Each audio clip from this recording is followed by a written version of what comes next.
નમસ્તે મિત્રો, આજે બ્રહ્માસ્ત્રની સિરીઝ 2 એટલે કે ફિઝિક્સ ઓલરેડી આપણે એક કેમિસ્ટ્રીની સિરીઝ બનાવી ચૂકેલા છીએ. જે લોકોએ પહેલા તો કેમિસ્ટ્રીની સિરીઝ ન જોયેલી હોય તો આ જ ચેનલ ઉપર તમને કેમિસ્ટ્રીની એક સિરીઝ ઓલરેડી જોવા મળશે, જે બ્રહ્માસ્ત્ર પાર્ટ 1 છે. અત્યારે આજે પાર્ટ 2 એટલે કે સંપૂર્ણ રીતે ફિઝિક્સ, કે જેની અંદર ફિઝિક્સના આઈએમપી પ્રશ્નો અને ફિઝિક્સનું ફટાફટ રિવિઝન કરાવવામાં આવશે. વધુ સમય ન બગાડતા શરૂ કરીએ બ્રહ્માસ્ત્ર સિરીઝ 2 ફિઝિક્સ. તો ફિઝિક્સની અંદર સૌપ્રથમ પહેલી વખત આપણે ચેપ્ટર નંબર 10 થી શરૂઆત કરીએ. તો ચેપ્ટર નંબર 10 તમારી એનસીઈઆરટી બુક ની અંદર ચેપ્ટર નંબર 10 પ્રકાશ, પરાવર્તન અને વક્રીભવન છે. પ્રકાશ, પરાવર્તન અને વક્રીભવન ઉપર આપણે આગળ વધીએ તો ખાસ આપણને પહેલા તો આ બંને શબ્દથી આપણે પરિચિત થઈએ કે પરાવર્તન એટલે શું અને વક્રીભવન એટલે શું. તો જો ખાસ સમજો કે પરાવર્તન એટલે કોઈ પણ સપાટી હોય ત્યાંથી પ્રકાશનું કિરણ ભટકાઈને પાછું જવાની ક્રિયા. રેડી? તો પરાવર્તન એટલે સપાટી પર આપાત થયેલ. હવે આપણને આ ખબર હોવી જોઈએ કે આપાત કોને કહેવાય. તો ફટાફટ બધી વ્યાખ્યાઓ આપણે જોઈ લઈએ કે કોને આપાત કહેવાશે, કોને પરાવર્તિત કહેવાશે, કોને વક્રીભૂત કહેવાશે, આ બધી વસ્તુ. તો સમજીએ, માનો કે આ એક સપાટી, તો આ સપાટીને આપણે આપાત સપાટી તરીકે ઓળખી શકશું. કેના તરીકે ઓળખી શકશું? આપાત સપાટી. આ સપાટી સાથે 90 અંશનો ખૂણો રાખી દોરેલી આ એક કાલ્પનિક રેખા છે કે જ્યાં અહીંયા કેટલાનો ખૂણો છે? 90 અંશનો. આ જે કાલ્પનિક રેખા છે તેને આપણે શું કહેશું? તો આ કાલ્પનિક રેખાને આપણે લંબ તરીકે ઓળખશું. તો લંબની વ્યાખ્યા ખાસ તને ખબર હોવી જોઈએ. શું આવશે લંબની વ્યાખ્યા? પરાવર્તિત સપાટી સાથે દોરેલ 90 અંશનો ખૂણો રાખીને દોરેલી કાલ્પનિક રેખાને લંબ કહે છે. તો આ જે લંબ રેખા દોરેલી છે, પછી તો કે અહીંયા માનો કે કોઈ ભી લાઈટ છે. લાઈટ એટલે ત્યાંથી પ્રકાશ આવે છે. જ્યાંથી પ્રકાશ આવે છે આ પ્રકાશને આપણે આપાત કિરણ કહેશું. શું કહેશું? આપાત કિરણ. તો ખાસ યાદ રાખ, આપાત કિરણ એટલે આ પ્રકાશનું ઉદ્ગમ સ્થાન. પ્રકાશના ઉદ્ગમ સ્થાનથી પરાવર્તિત સપાટી સુધી આવતા કિરણને આપાત કિરણ કહે છે. ત્યાંથી હવે અહીંથી પ્રકાશનું કિરણ અથડાય અને આ દિશામાં આગળ વધે તો આ કિરણને આપણે પરાવર્તિત કિરણ કહેશું. આ કિરણને શું કહેશું આપણે? પરાવર્તિત કિરણ. હવે માનો કે આ જ કિરણ અહીંયા અથડાય અને આમ પાછું ન વળે અને આમ આરપાર પસાર થઈ જાય તો આપણે એને વક્રીભૂત કિરણ કહેશું. શું કહેશું? વક્રીભૂત કિરણ. જો ભાઈ લંબ તો એઝ ઇટ ઇઝ અહીંયા જે છે કન્ટિન્યુ છે, આ જ આખો લંબ છે, બરાબર છે? તો આને આપણે વક્રીભૂત કિરણ કહેશું. ત્રણે ત્રણ કોણની ચર્ચા કરી લઈએ. તો અહીંયા આપાત કિરણ અને લંબ વચ્ચે બનતા ખૂણાને કહેવાશે આપાત કોણ. આ ખૂણાને પરાવર્તિત કોણ.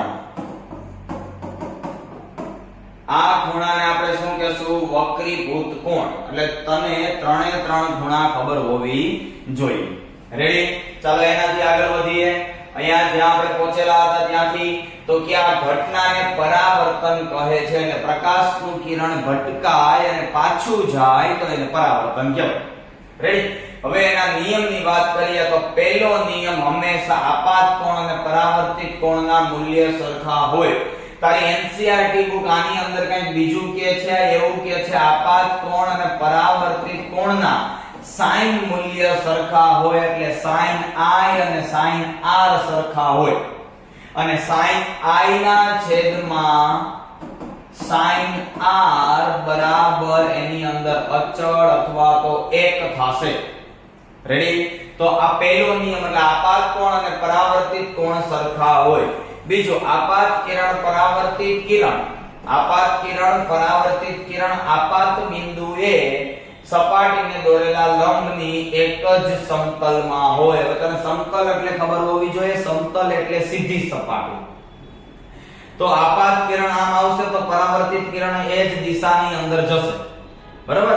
આમ આપાત કિરણ આવે ને અહીંથી આમ પરાવર્તિત કિરણ નહીં જાય. આમથી આપાત આવે તો આમ જ પરાવર્તિત થાય. આમથી આપાત આવે તો આમ પરાવર્તિત થાય.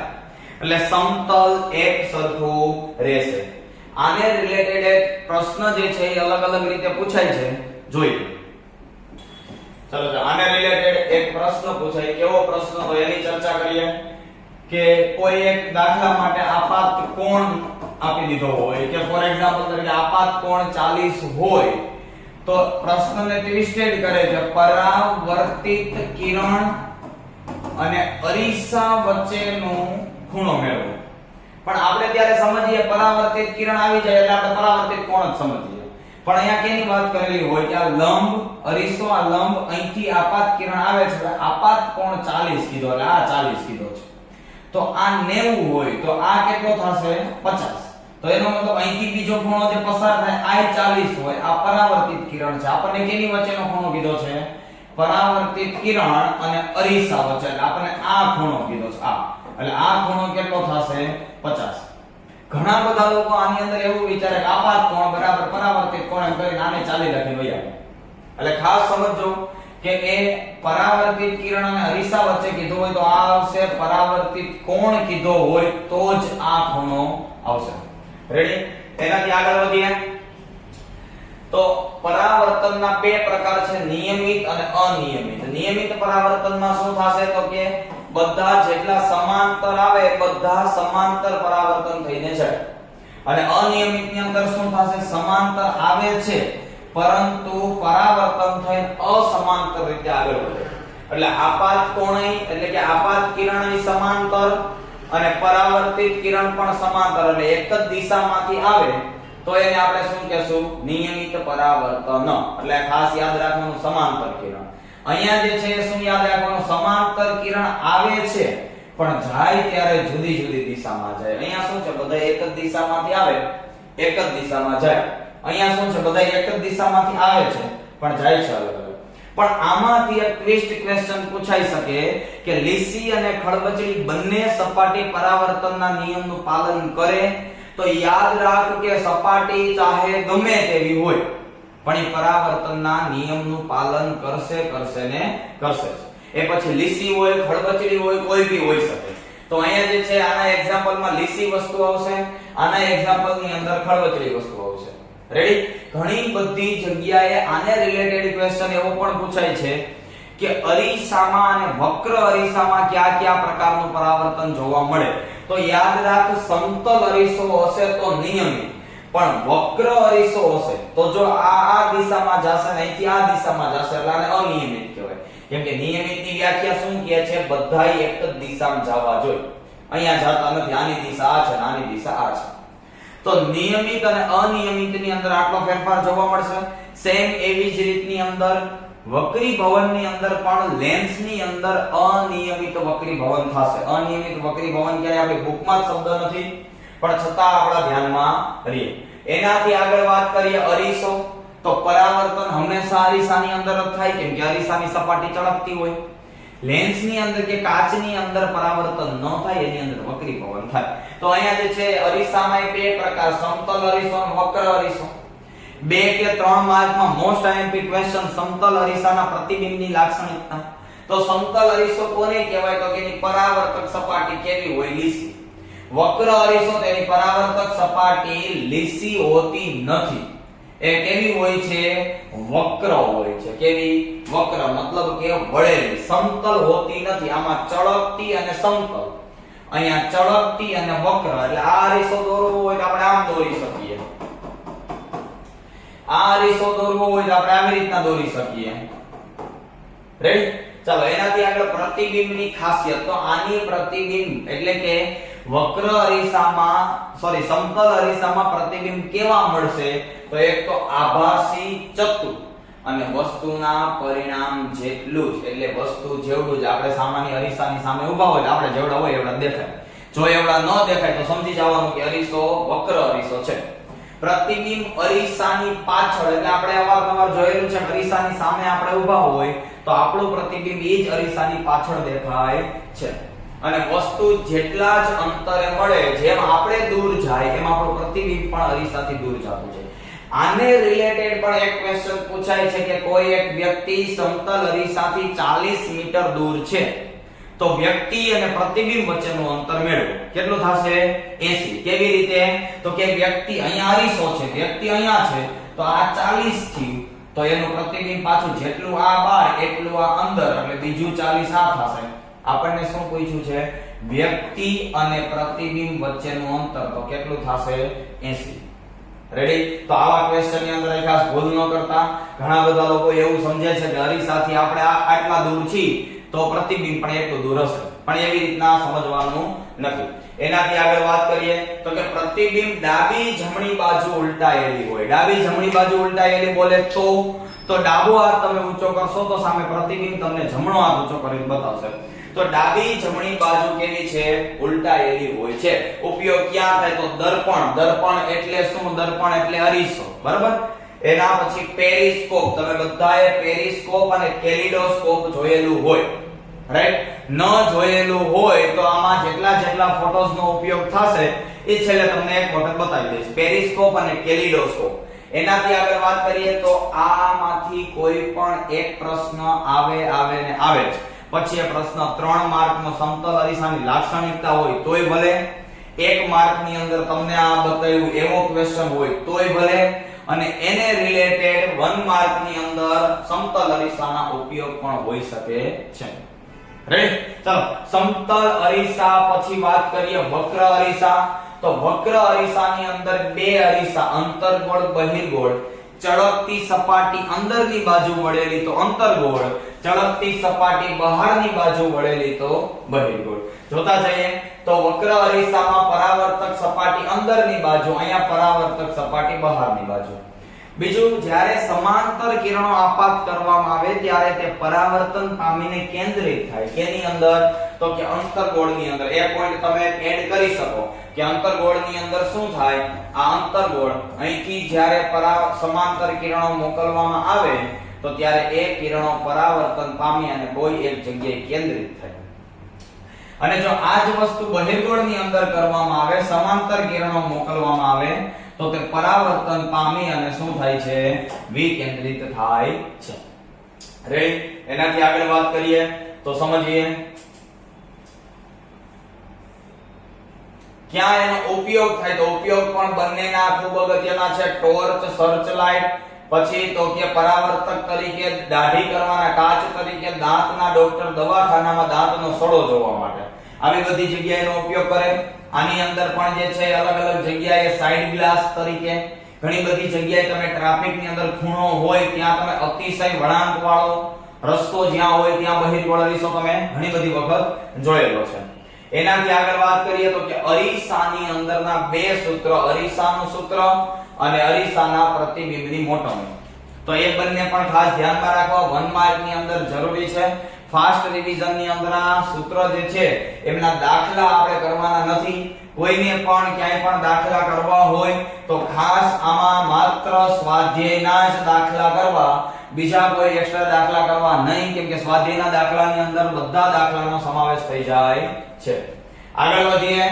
પ્રતિબિંબ દ્વારા, અંતર્ગોળ અને બહિર્ગોળ અરીસા દ્વારા મળતા પ્રતિબિંબની લાક્ષણિકતાઓ જોઈએ કે એના દ્વારા કેવું પ્રતિબિંબ અને ક્યાં મળે તે.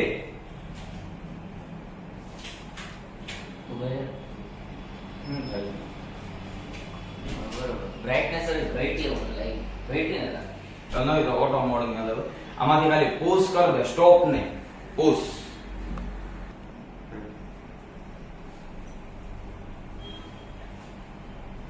ચાલો વક્ર અરીસા દ્વારા બનતા પ્રતિબિંબની ચર્ચા કરીએ તો ખાસ યાદ રાખો કે અરીસાના પ્રતિબિંબ એમાં અંતર્ગોળ અરીસો, અંતર્ગોળ અરીસામાં ફટાફટ શોર્ટ ટ્રીકમાં આ બધા અરીસાના પ્રતિબિંબ તમને સમજાવી દઉં છું. અરીસાની અંદર જ્યારે આકૃતિ દોરવાની થાય તો અંતર્ગોળ અરીસાની અંદર આપણને ખ્યાલ છે પહેલા તો કેટલી વસ્તુની જરૂરિયાત છે. તો અરીસાની વક્ર સપાટી, એમાં જે બહારની સાઈડ જે છે રંગીન, અંદરની સાઈડ જે છે ચળકતી.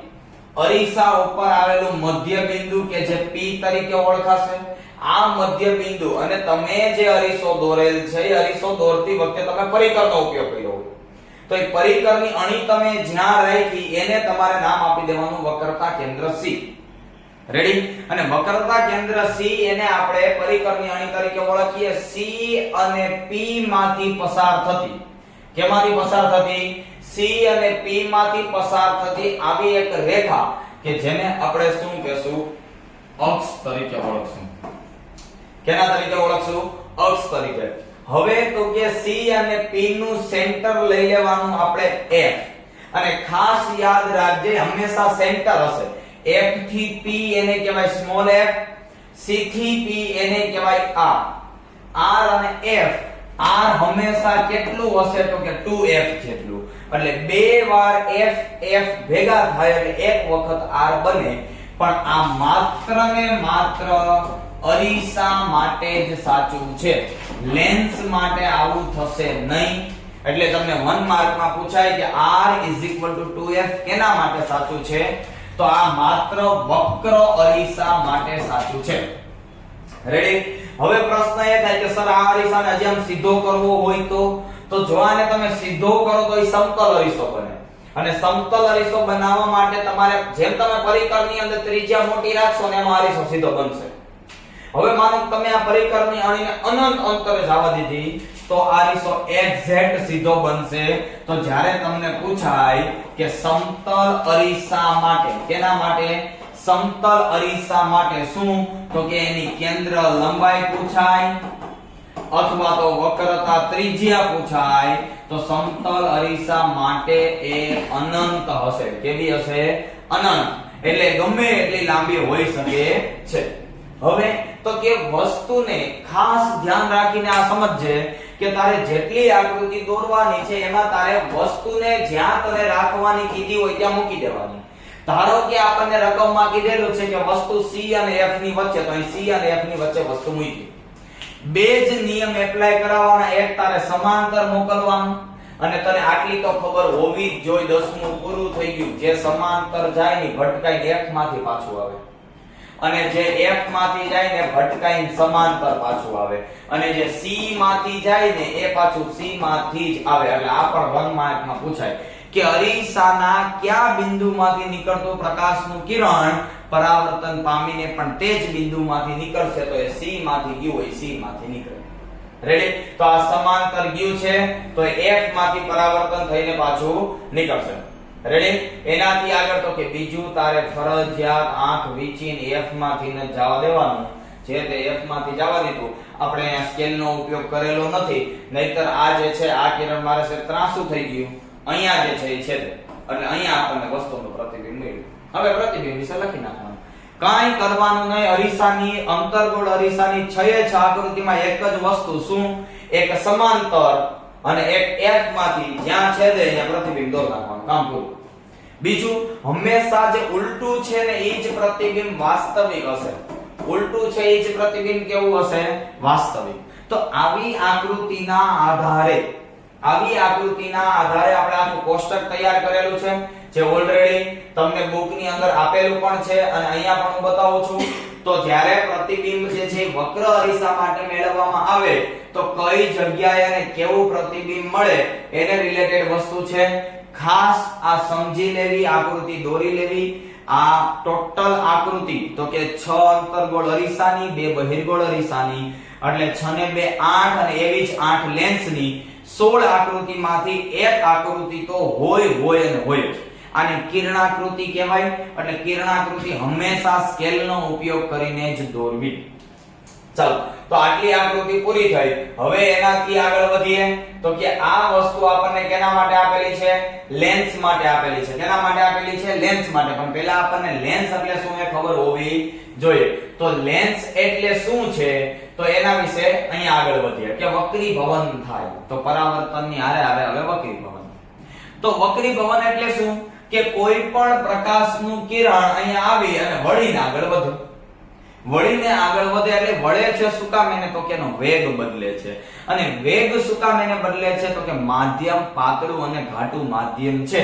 હવે તારે વક્રીભવન એટલે શું એ કેવું હોય તો તું કેવી રીતે કહી શકીશ એ સેજ આપણે સમજી લઈએ કે કોઈ પણ સપાટી છે, ધારો કે અહીંયા જે છે આ કાચ છે, આ શું છે હવા, તો હવા અને કાચનો આ લંબ, અહીંથી આવતું ત્રાસુ કિરણ લંબ તરફ વળે તો આ વળ્યું ને એને વક્રીભવન કહેવાય.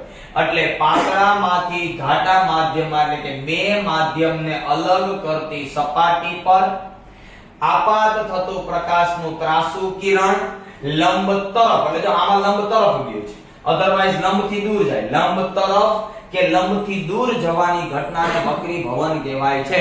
યાદ રાખજે, 1 માર્કમાં વ્યાખ્યા વક્રીભવનની મોસ્ટ આઈએમપી છે.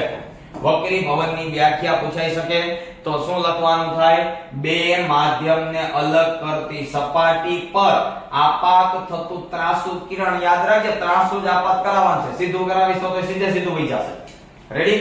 એવો જ લેન્સમાં એક પ્રશ્ન પૂછાય તો આવી રીતના હોય, વચ્ચો વચ્ચે કિરણ સીધું ગયું તો એ સીધે સીધું આગળ વધશે. આમાં ખરું ખોટું પૂછાય. કેમ ખરું ખોટું પૂછાય? તો કે લેન્સમાં આપાત થતા તમામ કિરણોનું વક્રીભવન થાય છે. સાચું ખોટું? તો ફટ દઈને ખોટું કહી દેવાનું. શું કામ એને? તો કે જે વચ્ચેથી ગયું ને એનું વક્રીભવન થશે નહીં, જે સાઈડમાંથી જશે એના જ વક્રીભવન થશે. બરાબર? અહીંથી ને આ વચ્ચેથી ગયું કહેવાય, આ વચ્ચેથી ગયું કહેવાય, આના વક્રીભવન નહીં થાય. બરાબર? કોઈ કિરણ આમ બાજુમાં ગયું અહીંથી આમ તો એનું વક્રીભવન થશે. ડન? રેડી? તો વક્રીભવન માટે આટલું આપણે ખાસ સમજવાનું. વક્રીભવન એટલે શું તો જોઈ લઈએ. ચાલો, આપણને લેખિતની અંદર વ્યાખ્યા આપેલી છે કે પ્રકાશનું ત્રાસુ કિરણ એક પારદર્શક માધ્યમમાંથી બીજા પારદર્શક માધ્યમમાં દાખલ થાય તો છૂટી પાડતી સપાટીએ વાંકું વળવાની ઘટનાને વક્રીભવન કહે છે.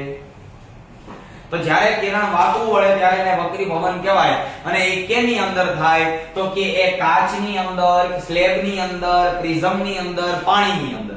તે કાચના ગ્લાસમાં પાણી ભરેલો હોય અને એની અંદર પેન્સિલ ઊભી રાખી તો પેન્સિલ જ્યાં પાણીની સપાટી છે ત્યાંથી ભાંગેલી દેખાય. શું કામ? એને વક્રીભવન થયું એટલે. જેમ પરાવર્તનના નિયમ હતા એમ વક્રીભવનના નિયમ છે. તો વક્રીભવનની અંદર આપાત કોણ અને પરાવર્તિત કોણના સાઇનનો ગુણોત્તર સમાન, જેને આપણે સ્નેલના નિયમ તરીકે ઓળખીએ છીએ. રેડી? ઓની અંદર જ આપાત કિરણ, વક્રીભૂત કિરણ આપાત બિંદુએ સપાટીને દોરેલ લંબ એક જ સમતલમાં હોય. બંને નિયમ સેમ ટુ સેમ છે, કાંઈ બીજા એની અંદર સમજવાના નથી. બે વસ્તુ આપેલી છે આપણને, પ્રિઝમ અને સ્લેબ.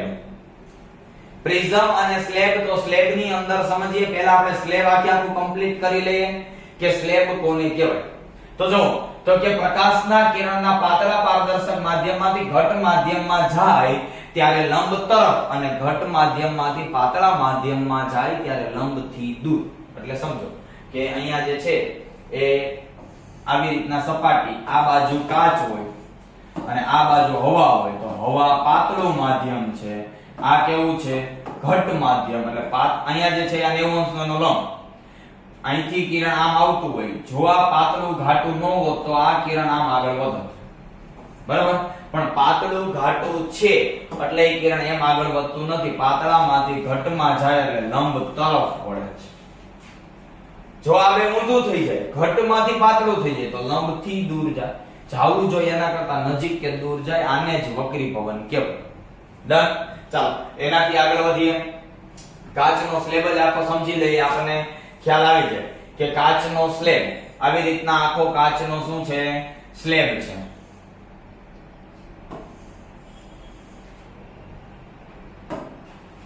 ચાલો, તો આ કાચનો સ્લેબ. હવે આ કાચના સ્લેબની અંદર અહીંયા લંબ રાખી 90 અંશનો ખૂણો રાખી દોરેલી આ કાલ્પનિક રેખા. બરાબર? હવે ન્યાથી કોઈ એક કિરણ આપાત થયું. આપાત થયું મતલબ કે અહીંયા આવ્યું. હવે જે કિરણ અહીંયા આવ્યું, આ કિરણ શું છે?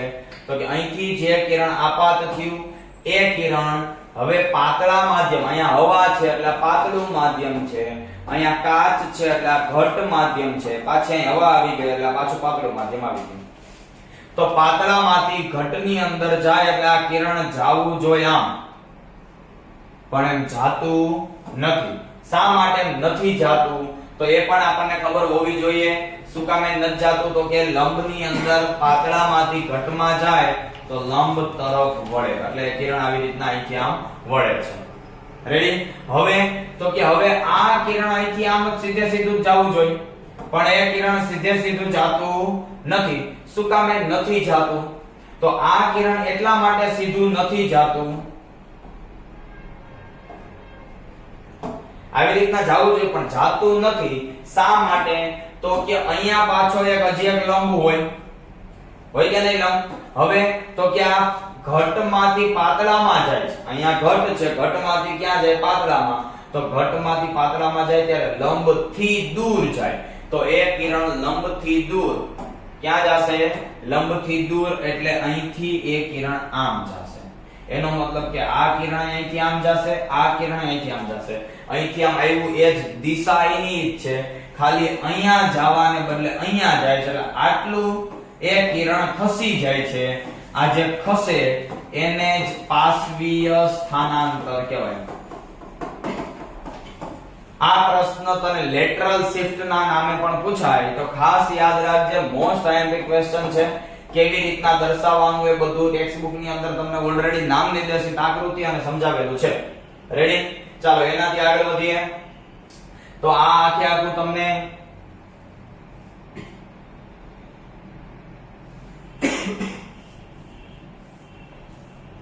આ આખે આખું સ્લેબ માટે અહીં આપેલું છે. નિરપેક્ષ વક્રી ભવનાંક. નિરપેક્ષ વક્રી ભવનાંક એટલે n એટલે વક્રી ભવનાંકની સંજ્ઞા છે. ત્યાં c એ શું છે? તો કે c એટલે હવામાં પ્રકાશનો વેગ અને v એટલે શું છે? જે તે માધ્યમમાં પ્રકાશનો વેગ. એટલે તને વક્રી ભવનાંક મળશે. હવામાં પ્રકાશનો વેગ એટલે તારે અહીંયા c અને v આવી રીતે યાદ નહીં રાખવાનું. નિરપેક્ષ વક્રી ભવનાંક કેમ યાદ રાખવાનું? તો વક્રી ભવનાંક બરાબર માધ્યમ 1 માં પ્રકાશનો વેગ છેદમાં માધ્યમ 2 માં પ્રકાશનો વેગ. આમ યાદ રાખવાનું. રેડી? ચાલો એનાથી આગળ વધીએ, જોઈએ અને સમજીએ. આખે આખું વક્રી ભવનાંક તો કમ્પ્લીટ થયું. પછી અહીંયા તો કે લેન્સ આપેલ છે. લેન્સ નું સૂત્ર જોઈએ. અંતર્ગોળ લેન્સ અને બહિર્ગોળ લેન્સ એવા બંને. તો જે લેન્સની બંને સપાટી બહારની બાજુ ઉપસેલી હોય, બહારની બાજુ બોલે તો આવી રીતે આમ બહાર, તો એને બહિર્ગોળ લેન્સ. બંને સપાટી આમ અંદરની બાજુ હોય તો અંતર્ગોળ લેન્સ. બહિર્ગોળ લેન્સ અને અંતર્ગોળ લેન્સ માટે ખાસ ધ્યાનમાં રાખજો, મધ્યમાંથી જાડો અને આ મધ્યમાંથી પાતળો. અહીંયા લેન્સ નું સૂત્ર પણ આપેલ છે. લેન્સના સૂત્રમાં અને અરીસાના સૂત્રમાં ફરક કેટલો છે? માત્ર ને માત્ર એક જ સંજ્ઞાનો ફરક છે. માત્ર એક જ સંજ્ઞાનો ફરક છે. અહીંયા જે છે તમે પ્લસ કરી નાખો એટલે આ અરીસાનું સૂત્ર થઈ ગયું, માઈનસ કરી નાખો એટલે કેનું સૂત્ર થઈ જશે? લેન્સનું. રેડી? ચાલો પ્રતિબિંબની મોટવણી. મોટવણી એટલે v અને u શું છે? તો કે v એટલે પ્રતિબિંબ અંતર અને u એટલે વસ્તુ અંતર. તો મોટવણી બરાબર v ના છેદમાં u. લેન્સ નો power very most IMP theory કે જેની અંદર પાવર એ આવૃત્તિના વ્યસ્ત પ્રમાણમાં હોય. એટલે પાવર અંશમાં તો આવૃત્તિ છેદમાં. જો પાવર આપીને આવૃત્તિ મેળવવાનું કહે તો f બરાબર 1/p. પણ ખાસ ધ્યાનમાં રાખવું કે પાવર નો એકમ ડાયોપ્ટર નો d છે અને લેન્સની કેન્દ્ર લંબાઈના વ્યસ્ત પ્રમાણમાં છે. જ્યારે તમે ડાયોપ્ટર નો ઉપયોગ કર્યો હોય અને ત્યારે જે કેન્દ્ર લંબાઈ મળે મીટરમાં મળે. રેડી? તો બહિર્ગોળ લેન્સ નો પાવર હંમેશા ધન અને અંતર્ગોળ લેન્સ નો પાવર હંમેશા ઋણ. 1 માર્ક ની અંદર પૂછાય કેવી રીતે? તો કે કોઈ એક ડોક્ટર જોવા માટે એક લેન્સ નો ઉપયોગ કરે છે કે જેની કેન્દ્ર લંબાઈ +4 ડાયોપ્ટર છે. તો આ લેન્સ નો પ્રકાર જણાવો. તો કયો આવશે લેન્સ નો પ્રકાર? તો આ લેન્સ નો પ્રકાર એ આપણને સીધો ખ્યાલ આવી જવો જોઈએ કે પાવર પ્લસ માં હોય તો લેન્સ નો પ્રકાર પ્લસ આવે, પાવર માઈનસ માં હોય તો લેન્સ નો પ્રકાર માઈનસ આવે. ચાલો ફટાફટ જે છે એ આની અંદર સ્ક્રીનશોટ લેવાનો હોય તો લઈ લ્યો. સ્ક્રીનશોટ ન લીધેલો હોય તો તમે સેશન 1 ની અંદર એટલે કે કેમેસ્ટ્રીના સેશન ની અંદર મેં ફોન નંબર અને એડ્રેસ બંને વસ્તુ આપેલ છે. તો એ ફોન નંબરનો ઉપયોગ કરી અને WhatsApp દ્વારા માઇન્ડ ચાર્ટની PDF મગાવી લેવી. રેડી? ચાલો સ્ક્રીનશોટ લેવાઈ ગયા પછી હવે આપણે ચેપ્ટર નંબર 11 ઉપર આગળ વધીએ. પ્રકાશને રિલેટેડ ચેપ્ટર નંબર 11 છે. જોઈએ અને ચેપ્ટર નંબર 11 ફટાફટ સમજીએ.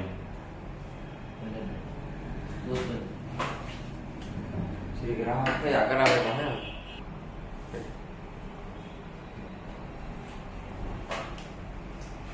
જોઈએ ચેપ્ટર નંબર 11. હવે ચેપ્ટર નંબર 11 ની અંદર તારે 2 થી 3 વસ્તુ ધ્યાનમાં રાખવાની છે.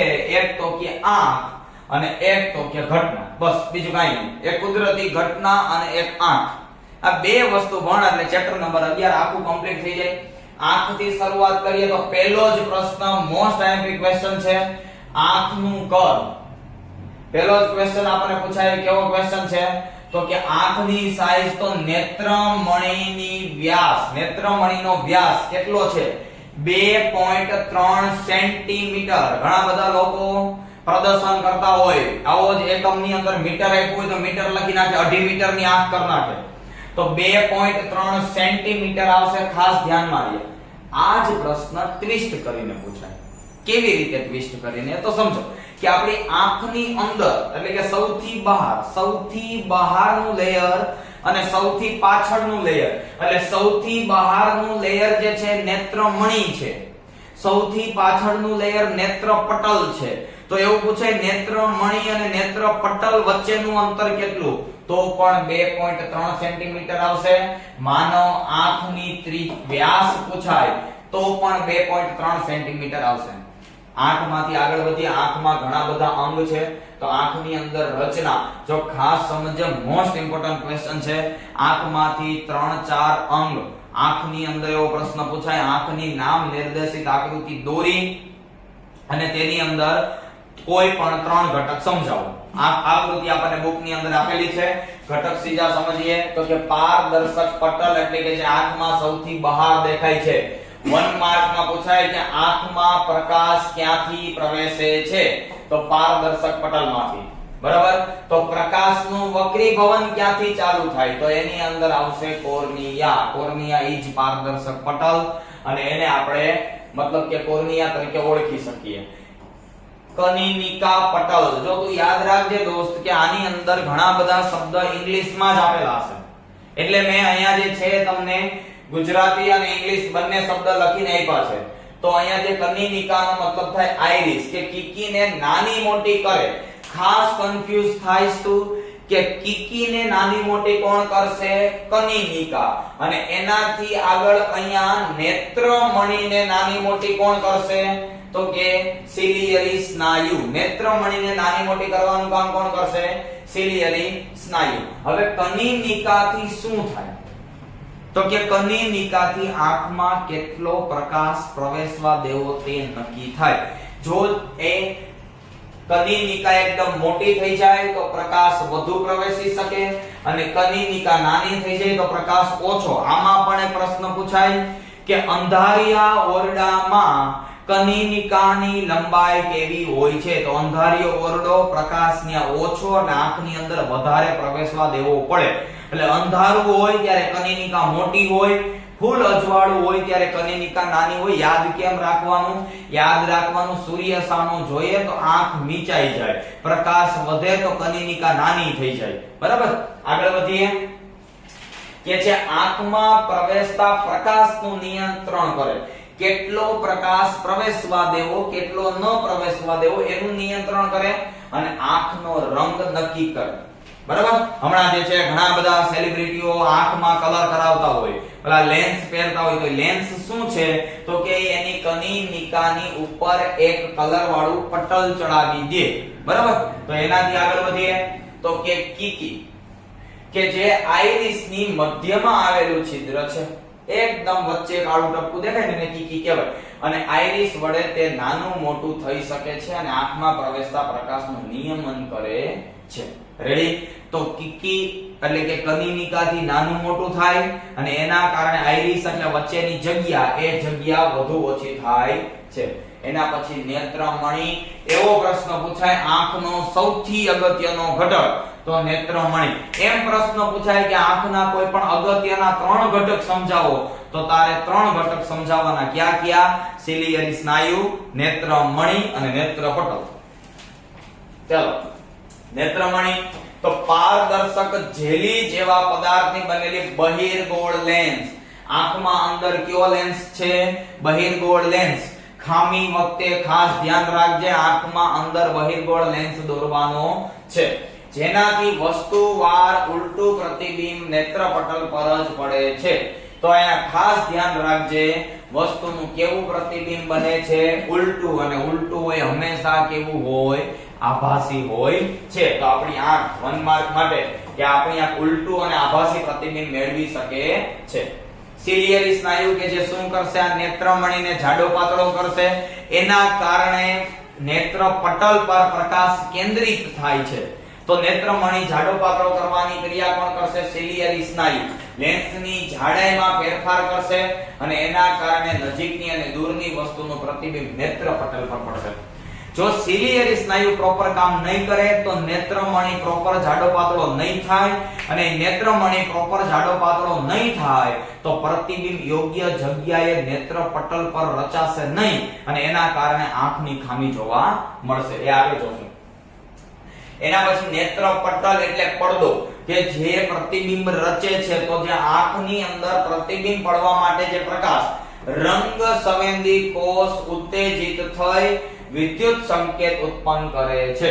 એટલે આપણી આંખની અંદર રંગ સંવેદિત અંગ હોય છે ઘણા બધા, જે છે સ્પર્શ સંવેદિત, આપણી ત્વચા જે છે સ્પર્શ સંવેદિત, ઘ્રાણેન્દ્રિય, આવી 5 ઇન્દ્રિય તમે બાયોલોજી ની અંદર ભણો છો. તો અહીંયા જે છે રંગ સંવેદી કોષ કોને ઉત્તેજિત કરે છે? વિદ્યુત સંકેત, અને એ વિદ્યુત સંકેત ચેતાકોષ દ્વારા એટલે કે દ્રષ્ટિ ચેતા દ્વારા મગજ સુધી પહોંચે અને મગજને ખબર પડે કે અચ્છા આ ભાઈ આ જોયું. રેડી? અને ત્યાંથી મગજમાંથી એટલે કે જે ચેતાકોષ આવ્યા, સોરી પ્રકાશ આવ્યો, એ નેત્રપટલ ઉપર ચિત્ર બન્યું, ચિત્ર બન્યા પછી આપણને મગજ સુધી પહોંચે, અને પછી મગજને ખબર પડે શું? તો કે તમે માનો કે આ વિડિયો જોતા હોય તો એમાં તમને સમજાય જેટલું, એ પછી મગજને ખબર પડશે કે અચ્છા આપણે આંખ દ્વારા આવવું જોઈએ છીએ. રેડી? ચાલો એનાથી આગળ વધીએ. હવે તો કે આંખની અંદર એના પછીનો ક્વેશ્ચન એટલે કે આંખની સમાવેશક ક્ષમતા. ખાસ યાદ રાખજે, આંખ જેટલું જોઈ શકે એને આંખની સમાવેશક ક્ષમતા કહેવાય. તો આંખની સમાવેશક ક્ષમતા, આમાં આપણને આંખ જે છે આપમેળે કેન્દ્ર લંબાઈમાં ફેરફાર કરી અને સમાવેશક ક્ષમતા પોતાની રીતે નક્કી કરી લે. કેટલી? તો કે નજીકમાં નજીક 25 સેન્ટીમીટર અને દૂરમાં દૂર અનંત અંતર સુધી આપણી આંખ, આપણને ખબર આપણે ઘણીવાર ઘરે હોય, બીજાના ઘરની અંદર નો દેખાતું હોય તો ઝીણી આંખો કરી કરીને જોતા હોય તો અનંત અંતર સુધી દેખાય. બરાબર? એનાથી આગળ સિલિયરી સ્નાયુઓ નેત્રમણીની કેન્દ્ર લંબાઈમાં ફેરફાર કરે, વસ્તુના અંતર પ્રમાણે લેન્સને જાડો પાતળો કરે અને એના કારણે આપણને વસ્તુ સ્પષ્ટ દેખાય. દ્રષ્ટિ સાતત્ય. દ્રષ્ટિ સાતત્ય કોને કહેવાય? તો કે દ્રષ્ટિ સાતત્ય એટલે વસ્તુને દૂર કર્યા પછી તેનું પ્રતિબિંબ નેત્રપટલ પર 1/16 એટલે કે 1 સેકન્ડના 16મા ભાગ સુધી આપણી આંખની અંદર એમને મે ચિત્ર રહે. તો આ જે ચિત્ર એમને રહેશે એને આપણે જે છે એ દ્રષ્ટિ સાતત્ય કહેશું. તો આનું મૂલ્ય તમારી બુકમાં ક્યાંય કરાવેલું નથી પણ પૂછાઈ શકે છે. દ્રષ્ટિ સાતત્ય કહેવાય અને તેને લીધે સિનેમાના પડદા પર હલતા ચલતા દ્રશ્ય જોઈ શકાય છે. રેડી? ચાલો આગળ વધીએ અને કમ્પ્લીટ કરીએ. આ જે છે ન સમજાવવું હોય તો ફટાફટ આનું એક્ઝામ્પલ પણ જોઈ લઈએ કે પહેલાના સમયની અંદર જ્યારે ઓલી સ્ટ્રીપ વાળી સિનેમા હતી કે એક પછી એક ફોટો સ્ટ્રીપમાં આયલો જતો હોય અને એ જે ફોટો ચાલ્યો જાય એના કારણે ઉપર પ્રકાશ પાડેલો હોય, એ ચિત્ર આપણને એક જ સરખું ચિત્ર દેખાય. રાઈટ? તો એવી રીતે દ્રષ્ટિ સાતત્ય. હવે આ દૂર બિંદુ નજીક બિંદુ મેં તમને ઓલરેડી કહી દીધું કે તંદુરસ્ત વ્યક્તિનું દૂર બિંદુ અનંત સુધી છે અને નજીક બિંદુ 25 સેન્ટીમીટર છે. રેડી? તો એ પણ ધ્યાનમાં રાખવાનું. પણ આ ક્યારે? તો કે હવા ચોખ્ખી હોય ત્યારે. હવે મારો કઈ ધુમ્મસ હોય તમે એમ કહો સાહેબ અમને તો અનંત અંતર નથી દેખાતું, તો ધુમ્મસ કેવું હોય ત્યારે જોઈ શકાતું નથી. એનાથી આગળ વધીએ તો કે હવે આંખની અંદર રહેલી ખામીઓ ફટાફટ સમજી લઈએ. આંખમાં રહેલી ખામીઓ, તો આંખની અંદર પહેલા તો લઘુ દ્રષ્ટિની ખામી જેને માયોપિયા કહેવાશે. અને ખાસ યાદ રાખજે કે આ નામ ઇંગ્લિશની અંદર પણ આપણે આખા ચેપ્ટર ના કરવાનું છે. લઘુ દ્રષ્ટિ એટલે શું? તો પહેલા સ્પષ્ટ એમને સમજી લે કે લઘુ દ્રષ્ટિ કોને કહેવાય. તો જો માનો કે આવી રીતના અહીંયા આંખ, આપણને ખબર છે બહિર્ગોળ લેન્સ, અહીંથી કઈક પ્રતિબિંબ આવે, આ જે છે રચાવવું જોઈએ આના ઉપર અહીંયા. પણ ન્યા ન રચાય અને એની પહેલા રચાઈ જાય તો એને લઘુ દ્રષ્ટિની ખામી કહેવાય. તો જો આપણે ક્વેશ્ચન લખતી વખતે પહેલા ક્યાં રચાય ઈ દર્શાવવાનું. બરાબર, રચાવું જોઈએ અહીંયા, પણ લઘુ દ્રષ્ટિમાં રચાય છે અહીંયા. અને જો આનું તમે સોલ્યુશન લઈ આવો તો પાછું ઈ જે છે અહીંયા લેન્સ મૂકીને તમારે કરવાનું, તો પાછું જે છે અહીંયા રચાય છે. તો અહીંયા બહિર્ગોળ લેન્સ છે, લઘુ દ્રષ્ટિમાં અંતર્ગોળ લેન્સ મૂકી દે એટલે આ ચિત્ર પાછું અહીંયા રચાવા માંડે. બરાબર, એટલે ત્રણ આકૃતિ આવશે. પહેલા ક્યાં રચાવું જોઈ, ક્યાં રચાય છે, આ બે આકૃતિ લેન્સ વગરની આવશે, અને ત્રીજું એનું સોલ્યુશન એટલે આ લેન્સ વાળી ત્રીજી આકૃતિ. બે દ્રષ્ટિની ખામીની અંદર એવી જ રીતના ગુરુ દ્રષ્ટિ એટલે અહીંયા લેન્સ હોય, અહીંથી પ્રતિબિંબ આવે, આ પ્રતિબિંબ રચાવવું જોઈએ અહીંયા, એટલે પહેલી આકૃતિ. બરાબર, એના પછી બીજી આકૃતિ તો કે રચાય છે અહીંયા, બાઉન્ડ્રી ટપી જાય. બરાબર, હવે તો કે ત્રીજી આકૃતિ અહીંયા તું જે છે લેન્સ મૂકી દે, બહિર્ગોળ લેન્સ, એટલે પાછું હોય ત્યાં ત્યાં રચાવા માંડે છે. કમ્પ્લીટ થયું, સમજમાં આવ્યું? તો આવી રીતના બંને દ્રષ્ટિની ખામી અહીં આપેલી છે, જોઈ લઈએ અને સમજી લઈએ. ચાલો, લઘુ દ્રષ્ટિ, ગુરુ દ્રષ્ટિ. તો લઘુ દ્રષ્ટિ અને ગુરુ દ્રષ્ટિ દૂરની વસ્તુને સ્પષ્ટ દેખાતી નથી. લઘુમાં દૂરની વસ્તુ નહીં દેખાય, બે ઓપોઝિટ છે, અને ગુરુમાં નજીકની વસ્તુ નહીં દેખાય. યાદ રાખજો, લઘુમાં દૂરનું નહીં દેખાય, ગુરુમાં નજીકનું નહીં દેખાય. નેત્રમણિ જરૂર પ્રમાણે પાતળો થતો નથી, એટલે એક નેત્રમણિ હોય જરૂર પ્રમાણે પાતળો ન થાય, એટલે આપણે અહીંયા શું કરવું પડશે તો કે આપણે એની અંદર યોગ્ય કેન્દ્ર લંબાઈ વાળો આગળ અંતર્ગોળ લેન્સ મૂકવો પડશે, જે મેં તમને હમણાં સમજાવ્યું. અને આની અંદર જાડો નથી થતો.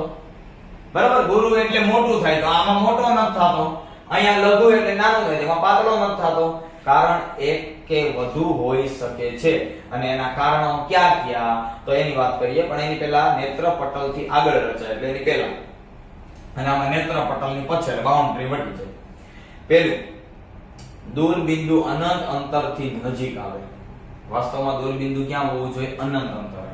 આંખના લેન્સની વક્રતા વધુ હોય, આંખનો લેન્સ છે વક્રતા વધુ એટલે વળે વધારે એટલે ભેગા અહીંયા થવા જોઈએ, એની બદલે અહીંયા ભેગા થઈ જાય, એટલે આમ અહીંયા ભેગા થઈ જાય. વાસ્તવમાં થવા જોઈએ અહીંયા છે ભેગા. અહીં જેમ આંખનો લેન્સ હોય તો થવા જોઈએ અહીંયા, પણ થઈ જાય એની પહેલા. આંખનો ડોળો લંબગોળ હોય, આપણે આમ તો જો કે જોવા જઈએ લંબગોળ હોય, કેમ કે આ ભાગ છે પાછળની તરફ હોય. યોગ્ય કેન્દ્ર લંબાઈ એટલે એનું નિવારણ કેમ થશે? અંતર્ગોળ લેન્સ થી. આ બધાય છે ને 1 માર્ક ક્વેશ્ચન છે, એટલે એક એક શબ્દ એક એક વાક્ય બહુ પ્રોપર પકડજો. આની અંદર નજીક બિંદુ આંખથી દૂર વહી જાય, લેન્સની વક્રતા ઓછી થઈ જાય, એટલે ત્યાં જે છે બે લેન્સ મૂકવો પડે. એક લેન્સ ઓલરેડી હોય અને બીજો મૂકવો પડે, અને ડોળો નાનો થઈ જાય. ડોળો કેવો થઈ જાય? નાનો થઈ જાય, અને યોગ્ય કેન્દ્ર લંબાઈ વાળા બહિર્ગોળ લેન્સ મૂકવામાં આવે છે. આની ખામીમાં અંતર્ગોળ, આની ખામીમાં બહિર્ગોળ. ત્રીજી જ વસ્તુની વાત કરીએ તો કે પ્રેસ બાયોપિયા. બીજા બે રોગ છે, પ્રેસ બાયોપિયા અને મોતિયો. પ્રેસ બાયોપિયા એટલે મોટી વ્યક્તિની આંખમાં નજીક અને દૂરનું બે જોવામાં અસમર્થ બને, અને બંને ખામીઓ એક સાથે જોવા મળે છે. બરાબર, 40-42 વર્ષે વટે ત્યારે આ ખામીઓ જોવા મળે છે, અને નજીક દૂરનું કાઈ ન દેખાય. એટલે અટકળના ઘણા બધાના ચશ્માની અંદર તમે એક લેન્સ અને નીચેની સાઈડમાં એક બીજો લેન્સ જોયો હોય, તો એને દૂરનું જોવા માટે દૂરનું લેન્સ, નજીકનું જોવા માટે નજીકનો લેન્સ. ઘણા બધા લોકોએ જોયું હોય ગામના બાપા બેઠા હોય તો એ ચશ્મા બદલાવતા હોય, છાપું વાંચવા માટે બીજા ચશ્મા પહેરે, ક્યાંક ગામમાં બીજું જોવા માટે બીજા ચશ્મા પહેરતા હોય, રાઈટ? એવી જ રીતના હવે તો કે એની અંદર ઘણા બધા લોકો યોગ્ય કેન્દ્ર લંબાઈ નહીં, પણ એને જે ચશ્મા દેખાય એવા ચશ્મા લઈ લેતા હોય. એને ગામડાની ભાષાની અંદર તાલા બેતાલા, અડતાલા બેતાલા આવા ચશ્મા કહેવાય. એ એટલે ક્યાં 40 વર્ષની ઉંમર પછી પહેરવાના હોય છે. એનું નિવારણ શું? તો કે બાયફોકલ લેન્સ. બાયફોકલ લેન્સ બોલે તો કેવો લેન્સ? એક બાજુથી અંતર્ગોળ ને એક બાજુથી બહિર્ગોળ. આ લેન્સને બાયફોકલ લેન્સ કહેવાય. એનાથી આગળ મોતિયો. મોતિયોની વાત કરીએ તો મોતિયો એટલે શું છે? તો કે આંખની આગળ દૂધિયા રંગનું પડ જામી જવું, વધુ ઉંમરે નેત્રમણિ પર અપારદર્શક સફેદ પડ અથવા તો છારી એટલે ક્ષાર જામી જાય છે, અને ધીરે ધીરે દેખાવાનું બંધ થાય. સર્જરી દ્વારા નવો નેત્રમણી મૂકવા માટે નેત્રમણીને ખોલી અંદરથી જે દુધિયા રંગનું પડ કાઢી નાખ્યું છે, મતલબ કે જે પડ થઈ ગયું છે બધું કાઢી નાખવામાં આવે. તો આવી રીતના ખામીઓ પણ ક્લિયર થઈ. તો ત્રણ પ્રકારની મુખ્ય ખામી કઈ કઈ? તો કે અંતર્ગોળ લઘુ દ્રષ્ટિ, ગુરુ દ્રષ્ટિ અને પ્રેસ બાયોપિયા, અને ચોથી ખામી એટલે મોતિયો. ડન. ચાલો એનાથી આગળ વધીએ. હવે પ્રકાશીય ઘટનાઓ એટલે વાતાવરણની પ્રકાશીય ઘટના. તો પ્રકાશીય ઘટનાઓ જોઈએ. પ્રકાશનું વિભાજન. પ્રકાશનું વિભાજન એટલે ભાગ પડવા, એક પ્રકાશના ભાગ પડવા. તો શ્વેત પ્રકાશનું 7 રંગમાં વિભાજન થાય છે અને જાનીવાલી કિનારા કહેવાય. આને રિલેટેડ મોસ્ટ આઈએમપી ક્વેશ્ચન કયો છે? તો કે મેઘધનુષ્ય. મેઘધનુષ્યની રચના. તો ઘટના પ્રકાશીય વિભાજનના કારણે 1 માર્કમાં પૂછાય. ઘટનાનું નામ દઈ દઈએ અને પૂછે આના માટે પ્રકાશની કઈ ઘટના જવાબદાર છે? તો વિભાજનના કારણે આટલી મેઘધનુષ્ય. એના પછી તો કે પ્રકાશનું વિભાજન, વક્રીભવન અને આંતરિક પરાવર્તનના સિદ્ધાંતને સમાવિષ્ટ પ્રિઝમ વડે 7 રંગ બનાવે છે. આ એક જે છે એ પ્રક્રિયા સ્વરૂપે છે અને આવી પ્રક્રિયાનો ઉપયોગ આપણે કરવાનો હોય છે. રેડી? તો પ્રિઝમ આડું મૂકી અને 7 રંગ બને. આ 7 રંગ બનવાનું કારણ શું છે? તો કે 7 રંગ બનવાનું કારણ એનું વિભાજન છે. રેડી? બહુ સરસ રીતે બુકની અંદર સમજાવેલો છે એટલે વધારે એની અંદર આપણે ટાઈમ બગાડતા નથી. આઈએમપી ક્વેશ્ચન આપીશ ત્યારે એમાં એનો સમાવેશ થશે. વાતાવરણીય વક્રીભવન એટલે વાતાવરણ છે એનું વક્રીભવન. રેડી? તો વાતાવરણની અંદર વક્રીભવન કેમ થાય? તો જો માનો કે આ પૃથ્વીનો ગોળો હોય, એની અંદર આ પહેલું વાતાવરણ, બીજું, ત્રીજું, ચોથું આવી રીતના વાતાવરણના લેયર છે. અહીંયા કોઈ સ્ટાર છે, આ પ્રકાશ આમ આવે પણ એ આવી શકે નહીં. શું કામ? આવરણમાં જોઈ ગયા, પાતળામાંથી ઘટમાં જાય તો લંબ તરફ પડે. તો આ પ્રકાશ સીધો ન આવે, આમ કરીને મળતો વળતો આવે. તો આને વાતાવરણીય વક્રીભવન કહેવાય. આને રિલેટેડ એક પ્રશ્ન પૂછાય કે સ્ટાર ટમટમે એટલે કે તારા ટમટમે, ગ્રહ ટમટમતા નથી. શું કામ? તો કે તારા દૂર છે, બરાબર? આ જે છે ગ્રહ નજીક છે. વાતાવરણીય વક્રીભવન થતું નથી, સીધા દેખાય એટલે ટમટમવાનો કઈ પ્રશ્ન આવતો નથી. તો વાતાવરણીય વક્રીભવન કોને કહેવાય? તો વાતાવરણીય વક્રીભવનની અંદર કેનો કેનો સમાવેશ થશે? તો જોઈએ. તો પ્રકાશના કિરણ પૃથ્વીના વાતાવરણમાં પ્રવેશતા વાંકા વળે છે. શા માટે? તો કે ઘનતાના તફાવતને કારણે. એનાથી આગળ તો કે ઘનતા ઓછી, હવા સતત વક્રીભવનાંક બદલે અને તેથી પ્રકાશનું અનેક વખત વક્રીભવન થાય એટલે વળે આવી રીતના વળતા. વક્રીભવન, વાતાવરણીય વક્રીભવનના કારણે કેટલી ઘટના? તો તારાનું ટમટમવું, વહેલો સૂર્યોદય, મોડો સૂર્યાસ્ત અને ગ્રહનો સ્થિર પ્રકાશ એટલે ગ્રહ ટમટમતા નથી. આ પણ એક મોસ્ટ આઈએમપી ક્વેશ્ચન છે. બંને તારાનું ટમટમવું અને વહેલો સૂર્યોદય અને મોડો સૂર્યાસ્ત. એનાથી આગળ વાત કરીએ પ્રકાશનું પ્રકિરણ. પ્રકાશનું પ્રકિરણ એટલે શું? તો કે પ્રકાશ આમ જાય, અહીંયા કઈ આડું આવે એટલે પ્રકાશ ત્યાં વિખાઈ જાય અને એના કારણે પ્રકાશનો આખો માર્ગ દેખાય. પ્રકાશનું પ્રકિરણ એટલે અતિશય નાના અણુને કારણે પ્રકાશના પડતા બંધ દિશામાં પરાવર્તન થવું.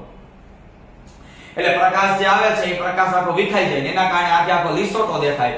આને પ્રકાશનું પ્રકિરણ કહેવાય. અને એના કારણે કઈ કઈ ઘટના થાય? તો કે આકાશનો ભૂરો રંગ, ભયદર્શક સિગ્નલ લાલ એટલે લાલની ઝડપ વધુ, લાલ રોકાય નહીં.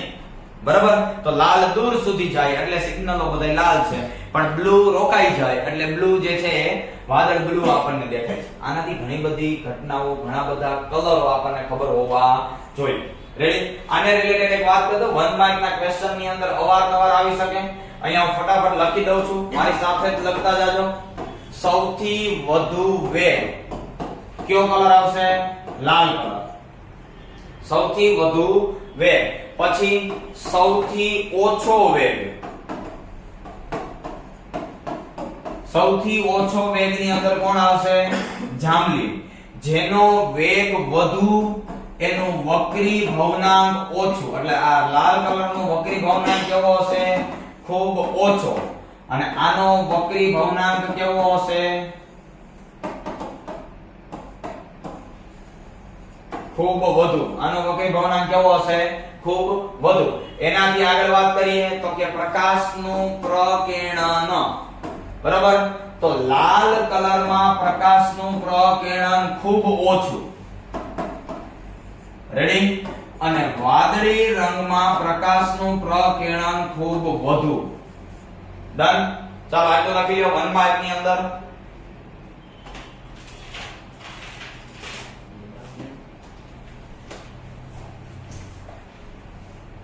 એનાથી આગળ વધીએ, સમજીએ તો ટિન્ડલ અસર એટલે શું? તો કે પ્રકાશના પ્રકિરણના કારણે પ્રકાશનો માર્ગ એનો લીસોટો દેખાય અને ટિન્ડલ અસર કહેવાય. તો માર્ગ દ્રશ્યમાન થવાની ઘટના. રેડી? તો એને રિલેટેડ ઘટનાઓ તો કે અંધારા ઓરડામાં સૂર્યપ્રકાશ, જંગલની અંદર વૃક્ષની ઘટાઓની અંદર પ્રકાશ આવે એ, ધુમાડામાં રંગમાં સૂર્યપ્રકાશની હાજરી, આવી બધી વસ્તુઓ. રેડી? તો અહીંયા જે છે ચેપ્ટર નંબર 11 પણ પૂરું થયું. તો ચેપ્ટર નંબર 11 ની અંદર કોઈને સ્ક્રીનશોટ લેવાનો હોય તો સંપૂર્ણ માઇન્ડ ચાર્ટ તમારી સ્ક્રીન ઉપર દેખાય છે, ફટાફટ સ્ક્રીનશોટ લઈ લ્યો.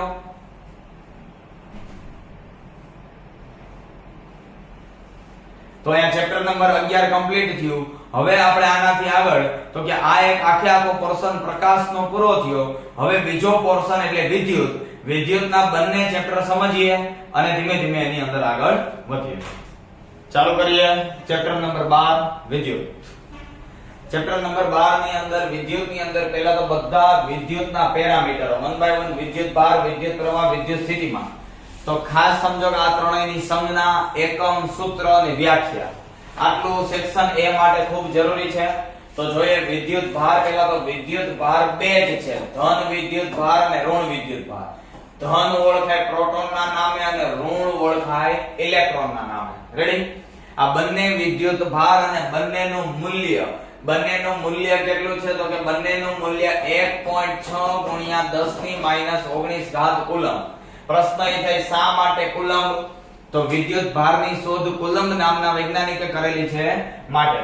રેડી? તો આ બે પ્રકાર, ધન વિદ્યુત ભાર, ઋણ વિદ્યુત ભાર. હવે આકર્ષણ અપાકર્ષણ માટે ખબર હોવી જોઈએ કે પ્લસ પ્લસ વચ્ચે અપાકર્ષણ, માઈનસ માઈનસ વચ્ચે અપાકર્ષણ, પ્લસ માઈનસ વચ્ચે આકર્ષણ એટલે સજાતીય વિદ્યુત ભાર વચ્ચે અપાકર્ષણ. એટલે ઇલેક્ટ્રોન પ્રોટોન હોય તો આકર્ષણ, પણ પ્રોટોન પ્રોટોન કે ઇલેક્ટ્રોન ઇલેક્ટ્રોન તો શું આવશે? અપાકર્ષણ. વિદ્યુત ભારનો એસઆઈ એકમ છે કુલમ્બ, કેમ કે એની શોધ કોણે કરેલી છે? કુલમ્બે. વિદ્યુત ભારનો એકમ એટલે કે એની સંજ્ઞા, સૂત્ર તો n જે છે, n શું છે? તો કે n એટલે સંખ્યા અને e એટલે તો કે e એટલે મેં તમને વેલ્યુ કીધી, આને બરાબર e થાય 1.6 ગુણ્યા 10 ની -19. એટલે જો એક ઇલેક્ટ્રોન ની હોય તો આટલી, બે ઇલેક્ટ્રોન ની હોય તો આને ગુણ્યા n એટલે આને ગુણ્યા 2, આને ગુણ્યા 4, આને ગુણ્યા 6. જેટલા ઇલેક્ટ્રોન નો વિદ્યુત ભાર કીધો હોય એટલા ઇલેક્ટ્રોન નો આપણને ખબર હોવી જોઈએ. આમાંથી એક ક્વેશ્ચન અવારનવાર પૂછાય. કેવો ક્વેશ્ચન પૂછાય? તો તમને વિદ્યુત ભાર આપી દીધો હોય અને ઇલેક્ટ્રોન ની સંખ્યા મેળવવાની કીધી હોય. વિદ્યુત ભાર આપી દીધા પછી શું કીધું હોય? ઇલેક્ટ્રોન ની સંખ્યા મેળવવાની. જોઈએ વિદ્યુત ભાર ઉપરથી ઇલેક્ટ્રોન ની સંખ્યા કેવી રીતના મળશે? તો વિદ્યુત ભાર શું છે?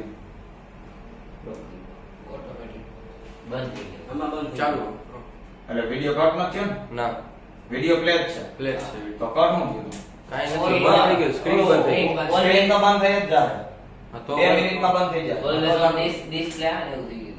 ના ના, એ તો બે આ 2 મિનિટ જ થયું હતું. હાલો બંધ ચાલુ બંધ ચાલુ. સેકન્ડ આગળ તો આના પરથી એક પ્રશ્ન એવી રીતના પૂછાય કે તમને વિદ્યુત ભાર આપેલો હોય અને વિદ્યુત ભાર પછી ઇલેક્ટ્રોનની સંખ્યા પૂછેલી હોય. ફોર એક્ઝામ્પલ તરીકે આવી રીતના પૂછાય 1.6 ગુણ્યા 10 ની -19 કુલમ્બમાં કેટલા ઇલેક્ટ્રોન આવે? તો આટલાની અંદર એક ઇલેક્ટ્રોન આવે. બરાબર? પણ તમને માનો કે સંખ્યા અને વિદ્યુત ભાર આઈડિયા આવી ગયો ટૂંકમાં કે એક ઇલેક્ટ્રોનમાં આટલો છે. તો આ સંબંધ ઉપરથી આપણે એવા ક્વેશ્ચનના આન્સર આપી શકીએ. એનાથી આગળ વધીએ તો વિદ્યુત પ્રવાહ. વિદ્યુત પ્રવાહ માટે ખાસ યાદ રાખજે વિદ્યુત પ્રવાહની વ્યાખ્યા. તો વિદ્યુત પ્રવાહની વ્યાખ્યા એકમ સમયમાં આડછેદમાંથી પસાર થતા વિદ્યુત ભારના ચોખ્ખા જથ્થાને વિદ્યુત પ્રવાહ કહેવાય. અને વિદ્યુત પ્રવાહની અંદર તો કે બેટરીના ધન ધ્રુવથી ઋણ ધ્રુવ તરફ જાય. ઈ કોણ? તો કે ધન થી ઋણ તરફ જાય આપણો રૈવાચિક પ્રવાહ. અને ઇલેક્ટ્રોનનો પ્રવાહ અલગ છે. ઈ કઈ દિશામાં? તો કે વિરુદ્ધ દિશામાં. એટલે ઋણ થી ધન. ઋણ થી ધન દિશા ઈ ઇલેક્ટ્રોનીય વિદ્યુત પ્રવાહ અને ઋણ થી ધન ઈ ઇલેક્ટ્રોનીય પ્રવાહ અને ધન થી ઋણ ઈ રૈવાચિક પ્રવાહ. રેડી? આની શોધ જે છે એન્દ્રે મારી એમ્પિયરે કરેલી હોવાથી એની યાદમાં એમ્પિયર તરીકે ઓળખવામાં આવે છે. વિદ્યુત પ્રવાહ એટલે કે વિદ્યુત પ્રવાહનો I બરાબર વિદ્યુત પ્રવાહ બરાબર એકમ સમયમાં પસાર થતો વિદ્યુત ભાર એટલે I બરાબર Q/T આવો એકમ આવશે. Q તો કે આવી રીતના T અહીંયા ગુણાય એટલે Q બરાબર IT અહીંયા તમને Q બરાબર IT મૂકેલું છે. તો વિદ્યુત પ્રવાહનો I એટલે એને કહેવાય એમ્પિયર, વિદ્યુત ભારનો Q ને કહેવાય કુલમ, વિદ્યુત ભારની અંદર અહીંયા સમયનો T એટલે સેકન્ડ. તો એમ્પિયર બરાબર કુલમના છેદમાં સેકન્ડ. 1 એમ્પિયરની વ્યાખ્યા આપવી હોય તો 1 સેકન્ડમાં 1 કુલમ જેટલો વિદ્યુત ભાર પસાર થાય ત્યારે તેને 1 એમ્પિયર વિદ્યુત પ્રવાહ પસાર થયો કહેવાય છે. વેરી મોસ્ટ આઈએમપી ક્વેશ્ચન સંબંધ છે માઇક્રો, મિલી અને એમ્પિયર વચ્ચેના. તો 1 એમ્પિયર બરાબર 1000 મિલી એમ્પિયર અને 1000 મિલી એમ્પિયર એટલે 1 એમ્પિયર અને 1 એમ્પિયર બરાબર 10⁶ માઇક્રો એમ્પિયર. જો આ જે સંજ્ઞા છે ને ઈ સંજ્ઞાને મ્યુ કહેવાય એટલે તમારે લખવાના એને આમ લખવાની u અને m નું કોમ્બિનેશન મ્યુ. વિદ્યુત પ્રવાહનું સૂત્ર છે વિદ્યુત પ્રવાહનું, એને માપવા માટેના એકમ છે તો માપન નક્કી કરશે વિદ્યુત પ્રવાહનું એમીટર. રેડી? એનાથી આગળ તો કે આ શ્રેણી અને સમાંતર છે પાછું શ્રેણી અને સમાંતર વખતે સહેજ ચર્ચા કરશું. અગત્યનું અન્ય સૂત્ર છે I બરાબર NE/T. શા માટે તો કે અહીંયા Q છે તો Q બરાબર NE થાય, અહીંયા NE મૂકેલું છે NE/T. રેડી? ચાલો એનાથી આગળ વધીએ તો કે વિદ્યુત પ્રવાહ પછી વિદ્યુત સ્થિતિમાન અને એનો તફાવત એ પણ આપણને પૂછાય. તો વ્યાખ્યા કઈ રીતના? ધન વિદ્યુત ભારને આપણે એક બિંદુથી બીજા બિંદુ સુધી લઈ જવું છે અને એના માટે કરવું પડતું કાર્ય, તારે સાવ સિમ્પલ કેવું હોય તો ધન વિદ્યુત ભાર પર કરવું પડતું કાર્ય. તો એકમ સમયમાં વિદ્યુત ભાર પર કરવું પડતું કાર્ય એટલે છેદમાં વિદ્યુત ભાર કરવું પડતું કાર્ય એને કહેવાય વિદ્યુત સ્થિતિમાન. રેડી? તો બેટરીનો ધન ધ્રુવ વધુ વિદ્યુત સ્થિતિમાન ધરાવે, ઋણ ધ્રુવ શૂન્ય વિદ્યુત સ્થિતિમાન ધરાવે એટલે ધન થી ઋણ તરફ વિદ્યુત પ્રવાહ જાય. પણ એ કોની અંદર? તો કે ધન થી ઋણ પ્રોટોનની ગતિ એટલે રૈવાજી. એનો એકમ વોલ્ટ છે. શા માટે? તો કે એલેક્ઝાન્ડર વોલ્ટા નામના વૈજ્ઞાનિકે આની શોધ કરેલી છે. બધા વૈજ્ઞાનિકના નામ યાદ રાખજો. એની યાદમાં એને વોલ્ટ તરીકે ઓળખવામાં આવે છે. V બરાબર કાર્યના છેદમાં વિદ્યુત ભાર એટલે ઉપર કાર્યનો એકમ લીધો છે, નીચે વિદ્યુત ભારનો કુલમ લીધો છે એટલે જૂલ પર કુલમ. હવે તમને 1 વોલ્ટની વ્યાખ્યા પૂછાય તો 1 વોલ્ટની વ્યાખ્યા પૂછાય તો આ જ વ્યાખ્યાની અંદર તમારે એક લગાડી દેવાનું કે 1 કુલમ વિદ્યુત ભાર પર એક બિંદુથી બીજા બિંદુ સુધી લઈ જવા માટે 1 જૂલ જેટલું કાર્ય કરવું પડે તો તેનો વિદ્યુત સ્થિતિમાન 1 વોલ્ટ છે તેમ કહેવાય. એનાથી આગળ વાત કરીએ કાર્ય. તો અહીંયા આપણને વોલ્ટ બરાબર કાર્યના છેદમાં વિદ્યુત ભાર આપેલ છે. વોલ્ટેજ માપવાનું સૂત્ર એટલે સાધન વોલ્ટમીટર છે. આખા ફિઝિક્સ ની અંદર બધા શ્રેણીમાં જોડાશે. એક વોલ્ટમીટર એક જ ઘટક એવો છે કે જે સમાંતર જોડાશે. અવરોધના શ્રેણી જોડાણ વખતે વોલ્ટ અવરોધ વચ્ચે વહેંચાઈ જાય, સમાંતર જોડાણ વખતે અચળ રહે છે. શ્રેણી સમાંતર વખતે જોશું. આ બધાયની સંજ્ઞા છે વિદ્યુત કોષ, બેટરી, બંધકળ. બંધકળની હજી એક સંજ્ઞા તમે આવી રીતે દર્શાવી શકો. બંધકળની આવી રીતે, ખુલ્લી કળની આવી રીતે. પછી આ તારનું જોડાણ, પસાર થતા બલ્બ, અવરોધ, ચલિત અવરોધ અથવા રિયોસ્ટેટ. આ ખાસ યાદ રાખજો. અવરોધનું મૂલ્ય વધઘટ થતું હોય તો એને રિયોસ્ટેટ કહેવાય. એનાથી આગળ એમીટરમાં ખાસ પ્લસ માઈનસ, વોલ્ટમીટરમાં પ્લસ માઈનસ, ગેલ્વેનોમીટરમાં જરૂર નથી અને વાહકતા આવું પપ્પુ જેવું ક્યારે ન પૂછાય. ડન? ચાલો એ બધી સંજ્ઞા હતી. એનાથી આગળ વાત કરીએ તો કે અવરોધ કેવી રીતના મળશે?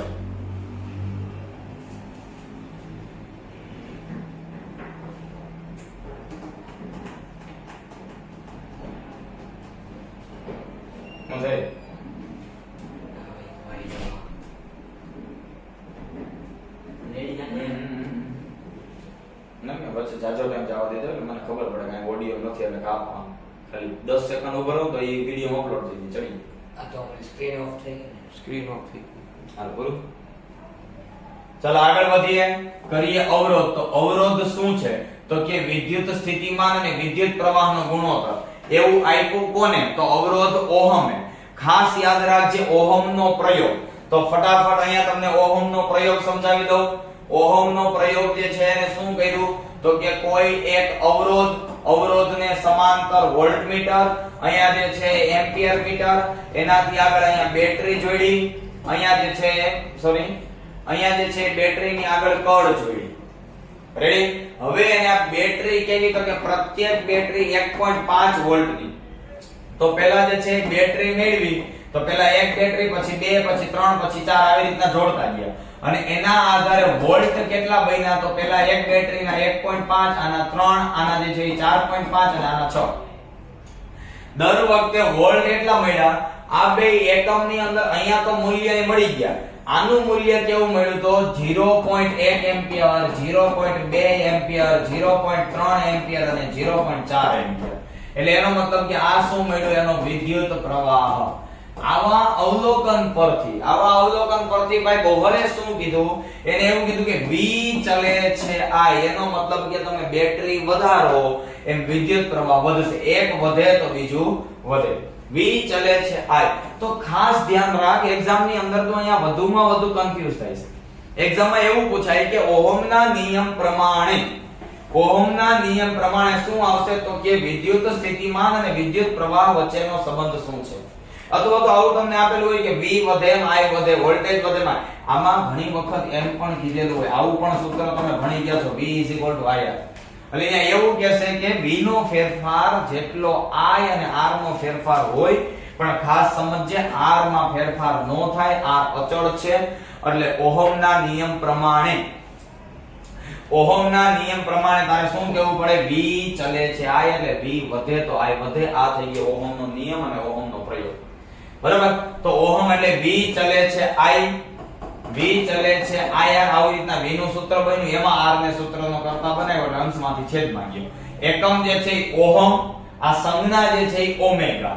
બરાબર? આ ઓહમય કહેવાય અને આ સંજ્ઞાને ઓમેગા તરીકે પણ ઓળખાય છે. એનાથી આગળ વાત કરીએ તો કે અવરોધ એટલે R નો એકમ, V નો એકમ, I નો એકમ. રેડી? વીજ પરિપથમાં ઇલેક્ટ્રોનના પ્રવાહને નિયંત્રિત કરી વિદ્યુત પ્રવાહના મૂલ્યનું નિયમન કરે છે. કોણ? તો કે અવરોધ. અવરોધ શું કરે? તો કે બેટરીની અંદર આપણી ઘરે રેગ્યુલેટર છે, ઈ અવરોધ જ કહેવાય. વિદ્યુત પ્રવાહ વધુ ઓછો કરાવે. અવરોધ વાહક તારની લંબાઈના સમપ્રમાણમાં અને આડછેદના ક્ષેત્રફળના વ્યસ્ત પ્રમાણમાં હોય. યાદ રાખજે, ખાસ આને રિલેટેડ પ્રશ્ન પૂછાય. અવરોધને કોની આરે લેવા દેવા છે? એટલે કે અવરોધનો કયા ઘટક સાથે સંબંધ છે? તો બે જ ઘટક સાથે, વાહકની લંબાઈ અને વાહકના આડછેદનું ક્ષેત્રફળ. બરાબર? દ્રવ્યના પ્રકાર પર લેવા દેવા નથી. દ્રવ્યના પ્રકાર ઉપર કેને લેવા દેવા છે? તો દ્રવ્ય ઉપર અવરોધકતાને લેવા દેવા છે, અવરોધને નહીં. આગળ વાત કરીએ.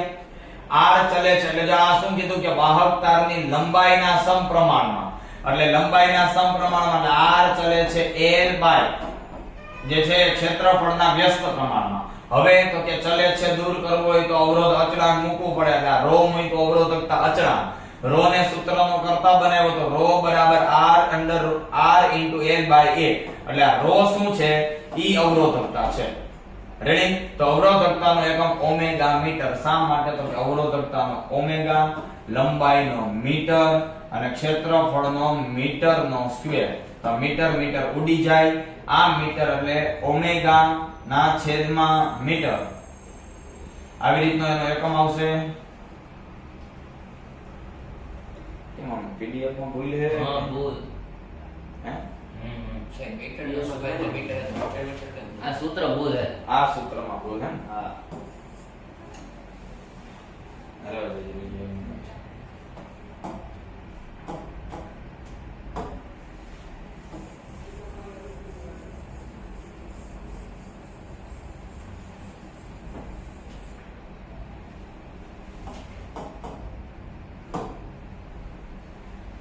અહીંયાથી ઓમેગા ને સૂત્રનો કરતા બનાવીએ તો ઓમેગા બરાબર r a upon l. આમાં ભૂલ છે, અહીંયા l by a આપ્યું છે, એમ નહીં આવે, a by l આવશે. આનો નાનો એકમ મેળવીએ તો ઓમેગા બરાબર અવરોધનો એકમ ઓમેગા, ક્ષેત્રફળનો એકમ મીટરનો સ્ક્વેર, લંબાઈનો એકમ મીટર, મીટર ને સ્ક્વેર બે ઉડી ગયા એટલે ઓમેગાનો એકમ શું મળ્યો, સોરી રો નો એકમ શું મળ્યો, ઓમેગા ઇન્ટુ મીટર, જે તમને આપેલો છે.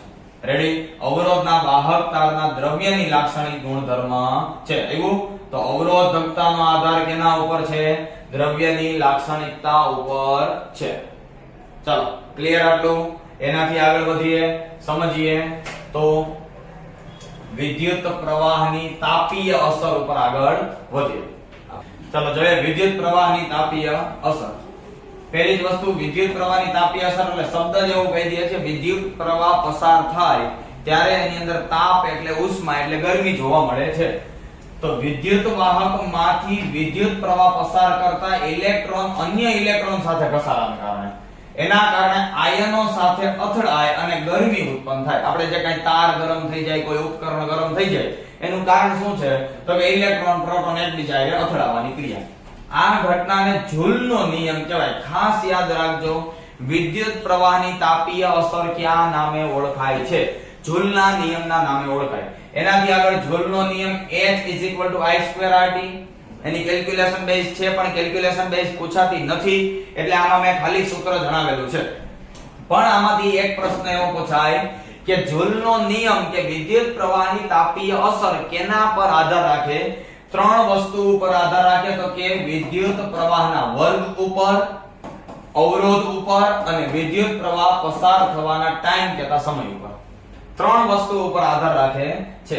એટલે H ઉત્પન્ન થતી એ શું છે? ઉષ્મા ઊર્જા. એટલે અહીંયા તમે H પણ લખી શકો અને ઊર્જા એટલે એનર્જી, એનર્જીનો એક E પણ લખી શકો. ઉપયોગ ક્યાં છે? તો કે ફ્યુઝ ની અંદર. આપણને ખબર વિદ્યુત પ્રવાહ વધે એટલે ફ્યુઝ બળી જાય, ફ્યુઝ ઉડી જાય. તો એનું કારણ શું છે? આ જે છે એ વિદ્યુત પ્રવાહની તાપીય છે. બીજું વિદ્યુત ઇસ્ત્રી. ઇસ્ત્રીમાં ખબર છે વિદ્યુત પ્રવાહ પસાર થાય એટલે ઇસ્ત્રી ગરમ થાય. ઓવન, ગીઝર, વિદ્યુત રૂમ હીટર આ બધાય શું છે? તો કે એના ઉપયોગ. 1 માર્ક ની અંદર પૂછાય વિદ્યુત પ્રવાહની તાપીય અસર ઉપર કાર્ય કરતા ઉદાહરણો જણાવો. તો એની અંદર તમે બધાય લખી શકો. અને એમાંનું એક ઉદાહરણ આપણને ડિટેલમાં સમજાવેલું છે ને, એ એટલે ફ્યુઝ. તો તાપીય અસરના સિદ્ધાંત પર કાર્ય કરે, ગરમ થાય અને ઓગળે. વિદ્યુત પ્રવાહ વધે એમ ગરમ થાય ને ઓગળે. તો તેમાં Pb અને Sn ની મિશ્ર ધાતુ વપરાય, જેના ગલન બિંદુ કેવા છે? નીચા.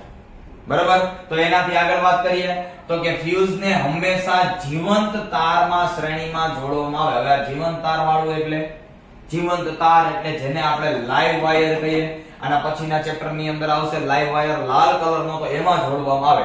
જો એને તમે ન્યુટ્રલ હારે જોડો તો લાઈવ માંથી પાવર આવે છે, ન્યુટ્રલ માં જાય છે. લાઈવ માંથી પાવર આવે, ન્યુટ્રલ માં જાય. જો તમે ન્યુટ્રલ માં જોડો શું થાય? ઉપકરણ બળી જાય પછી ફ્યુઝ ઉડે. તો એ તો કઈ કામનું નથી. બરાબર? વધુ વિદ્યુત પ્રવાહ પસાર થવાની સ્થિતિમાં પીગળીને સાધનનું રક્ષણ કરે છે. જો કે હવે તો ફ્યુઝ બધા બંધ થઈ ગયા. ફ્યુઝ ની બદલે MCB આવી ગઈ, ને MCB ની બદલે પણ હવે રોબોટ આવી ગયા. MCB ની ફૂલ ફોર્મ જો ક્યાંય પૂછાય તો મિનિએચર સર્કિટ બ્રેકર. ક્યાંય લખો એટલે લખી લેજો, તમારી બુકમાં ક્યાંય આપેલું નથી. Miniature circuit breaker. વિદ્યુત પ્રવાહ પૂરું થયા, સોરી ફ્યુઝ પૂરું થયા પછી વિદ્યુત પાવર, જેમ લેન્સનો પાવર અગત્યનો છે એમ જ વિદ્યુત પાવર પણ ખૂબ અગત્યનો છે. તો વિદ્યુત પાવર ની અંદર તો કે પાવર બરાબર કાર્યના છેદમાં સમય. પાવર બરાબર શું આવશે? કાર્યના છેદમાં સમય. અને એનો SI એકમ શું છે? તો કે કાર્યનો એકમ જૂલ, સમયનો એકમ સેકન્ડ. તો જૂલના છેદમાં સેકન્ડ ઈ શું છે? તો કે કાર્યનો એકમ છે, સોરી પાવરનો એકમ છે. એનાથી આગળ વધીએ તો કે કિલોવોટ અવરમાં. કોણ? તો કે સામાન્ય ઊર્જા માપવા માટે કિલોવોટ અવર. અને કિલોવોટ અવર એટલે જેને આપણે આપણી ભાષામાં યુનિટ કહી છીએ. આપણે જેને શું કહી છીએ? યુનિટ. તો આનો નાનો એકમ વોટ સેકન્ડ. નાનો એકમ શું છે? વોટ અને સેકન્ડ. નાનો એકમ વોટ સેકન્ડ, મોટો એકમ કિલોવોટ અવર. નાનો એકમ વોટ સેકન્ડ જેને જૂલ કહેવાય, મોટો એકમ કિલોવોટ અવર અને યુનિટ કહેવાય. જૂલ અને યુનિટ વચ્ચેનો સંબંધ. તો કેવી રીતના સંબંધ આવશે? તો કે 1 યુનિટ બરાબર કેટલા જૂલ? આવો પ્રશ્ન પૂછાય. તો 1 યુનિટ બરાબર 3.6 ગુણ્યા 10 ની 6 ઘાત જૂલ. અહીંયા તને આમે પૂછાય 1 યુનિટ ની બદલે 1 કિલોવોટ અવર બરાબર કેટલા જૂલ, તો એ આવે 1 કિલોવોટ અવર બરાબર કેટલા વોટ સેકન્ડ, તો યાદ આવશે. રેડી? ચાલો એનાથી આગળ વધીએ. સમજીએ તો કે પાવર ની અંદર હવે પાવર નો એન્ડ છે તો અન્ય બીજા એકમો પણ આપણને અહીં આપેલા છે. સૂત્ર P બરાબર v2r અને P બરાબર vi, P બરાબર i2r. આ બધા દાખલામાં જરૂરી છે. રેડી? અહીંયા તને 1 કિલોવોટ અવર બરાબર જૂલ વાળું એક્ઝામ્પલ આપેલું છે અને એને બરાબર 1 યુનિટ થાય તને સમજાવેલું છે. આ ખાસ ધ્યાનમાં રાખજો 1 કિલોવોટ બરાબર 1000 વોટ એટલે 10 ની 3 ઘાત વોટ અને એને જે છે 1 મેગાવોટ તરીકે પણ ઓળખાય અને 1 મેગાવોટ બરાબર 10 ની 6 ઘાત વોટ. ડન? ચાલો હવે એક વસ્તુ બાકી રહેલી છે એ એટલે અવરોધના જોડાણ, શ્રેણી અને સમાંતર જોડાણ. શ્રેણી અને સમાંતર એની પહેલા ઓહમનો નિયમ મેં ઓલરેડી સમજાવી દીધો. અચળ તાપમાને વાહક તારમાંથી પસાર થતા વિદ્યુત પ્રવાહ એ કેના ઉપર આધાર છે તો કે વિદ્યુત સ્થિતિમાનના તફાવત ઉપર, એટલે V ચલે છે આયામાં. પણ અવરોધનો આ જે છે ચલે છે કાઢો એટલે અચળાંક મૂકવો પડે તો V IR. R શું છે તો કે અચળાંક છે. તો આ ઓહમનો નિયમ ઓલરેડી થઈ ગયો. અવરોધના શ્રેણી અને સમાંતર જોડાણ જોઈ લઈએ. તો અવરોધના શ્રેણી અને સમાંતર જોડાણ માટે આપણે આખો એક અલગથી જ ક્વેશ્ચન સમજી લઈએ. તો અવરોધના શ્રેણી અને સમાંતર જોડાણ, તો આ સાઈડ આપણે આખું શ્રેણી સમજશું અને આ સાઈડ આપણે સમાંતર સમજશું. શ્રેણી કોને કહેવાય તો કે શ્રેણી જોડાણ એટલે શું તો કે શ્રેણી જોડાણ એટલે કોઈ પણ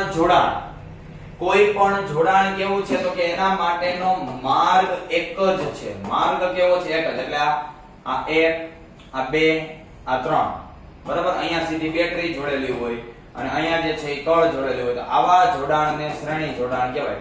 કેમ કે એના માટેનો માર્ગ એક જ છે. આ અવરોધ પહેલો, આ અવરોધ બીજો, આ અવરોધ ત્રીજો. પણ સમાંતર માટે શું છે તો કે દરેકમાંથી પસાર થતો માર્ગ અલગ અલગ છે. જો અત્યારે આ થિયરી સમજાવું છું એમાં ધ્યાન આપજો કેમ કે આની લાક્ષણિકતા ને બધું બહુ પૂછાય છે. રેડી? ફાયદા ગેરફાયદા લાક્ષણિકતા બધું પૂછાય. તો આનો જે છે એ માર્ગ અલગ અલગ, એટલે આ પહેલાનો માર્ગ, આ બીજાનો માર્ગ, આ ત્રીજાનો માર્ગ. ચાલો રેડી? આની અંદર R1 R2 આવી રીતના અહીંયા R1 આ, R2 આ અને R3 આ. ડન? ચાલો વિદ્યુત પ્રવાહ જેટલો અહીંથી પસાર થાય I એટલો જ અહીંથી પસાર થાય, એટલો જ અહીંથી, એટલો જ અહીંથી ને એટલો જ અહીંથી. એટલે આના માટે શું હશે? I બરાબર I1 પ્લસ જેટલો I1 હશે એટલો જ શું હશે? I2 એટલો જ શું હશે? I3. એટલે I1 બરાબર I2 બરાબર I3. જ્યારે અહીં એવું નહીં હોય. અહીંયા જેટલો વિદ્યુત પ્રવાહ હશે એના 3 ભાગમાં કટકા થશે. એટલે અહીંયા શું હશે? I બરાબર I1 plus I2 plus I3. એટલે આપણને પૂછાય તો આપણને ખબર હોવી જોઈએ દરેકનો વિદ્યુત પ્રવાહ સમાન અને એ પાછો કેના જેટલો? કુલ વિદ્યુત પ્રવાહ જેટલો. અહીંયા દરેકનો વિદ્યુત પ્રવાહ અસમાન પરંતુ બધાયનો સરવાળો કરો તો કુલ જેટલો થઈ જાય. રેડી? ચાલો V ની વાત કરીએ. તો અહીંયા વોલ્ટ બેટરી છે તો બેટરીમાંથી અહીંયા વોલ્ટ ડિવાઈડ થઈ જાય તો અહીંયા V1 V2 V3 એવું અહીંયા આવશે. અહીંયા બધાય બેટરી એને જોડાયેલા છે એટલે અહીંયા V1 બરાબર V2 બરાબર V3. રેડી? હવે અવરોધની વાત કરીએ તો અવરોધ R, જો આપણી પાસે સૂત્ર એવું છે V IR છે કે નહીં? V IR. હવે આ સૂત્ર V IR ને હું કેના બરાબર મૂકું? V ના બરાબર. અહીંયા મૂકું તો V બરાબર IR. અહીંયા V1 ની બદલે શું મૂકવાનું થાય? આપણે V1 બરાબર IR1. શું કામ એને? તો કે R1 R2 R3 અલગ અલગ છે પણ I1 તો બધા સરખા જ છે. પછી V1 V2 બરાબર IR2 V3 બરાબર IR3. ડન? હવે એ બધાની કિંમત અહીંયા મૂકીએ તો IR બરાબર IR1 plus IR2 plus IR3. I common કાઢ લે એટલે I બરાબર I કૌંસમાં IR બરાબર R1 plus R2 plus R3. ચાલો I ઉડી જશે, શું વધ્યું? R બરાબર R1 plus R2 plus R3. એટલે શ્રેણીમાં આવું હશે, કુલ અવરોધના સરવાળા જેટલો પરિણામી અવરોધ હશે. રેડી? અહીંયા વાત કરીએ તો અહીંયા જે છે એ આપણે V બરાબર I, પણ આપણા જે છે V1 V2 V3 બધાયના સરખા છે, એટલે આપણે I1 I2 I3 ના સમીકરણ બનાવવા પડશે. તો I બરાબર V ના છેદમાં R, I1 બરાબર V ના છેદમાં R1, I2 બરાબર V ના છેદમાં R2, I3 બરાબર V ના છેદમાં R3. હવે આ બધાની કિંમત આપણે મૂકી દઈએ I ની અંદર. તો I બરાબર V ના છેદમાં R બરાબર I1 બરાબર V ના છેદમાં R1 પ્લસ I2 બરાબર V ના છેદમાં R2 પ્લસ I3 એટલે V ના છેદમાં R3. બધાયમાં V કોમન એટલે V upon R બરાબર V કૌંસમાં 1 upon R1 plus 1 upon R2 plus 1 upon R3. V ઉડી જશે, શું વધશે?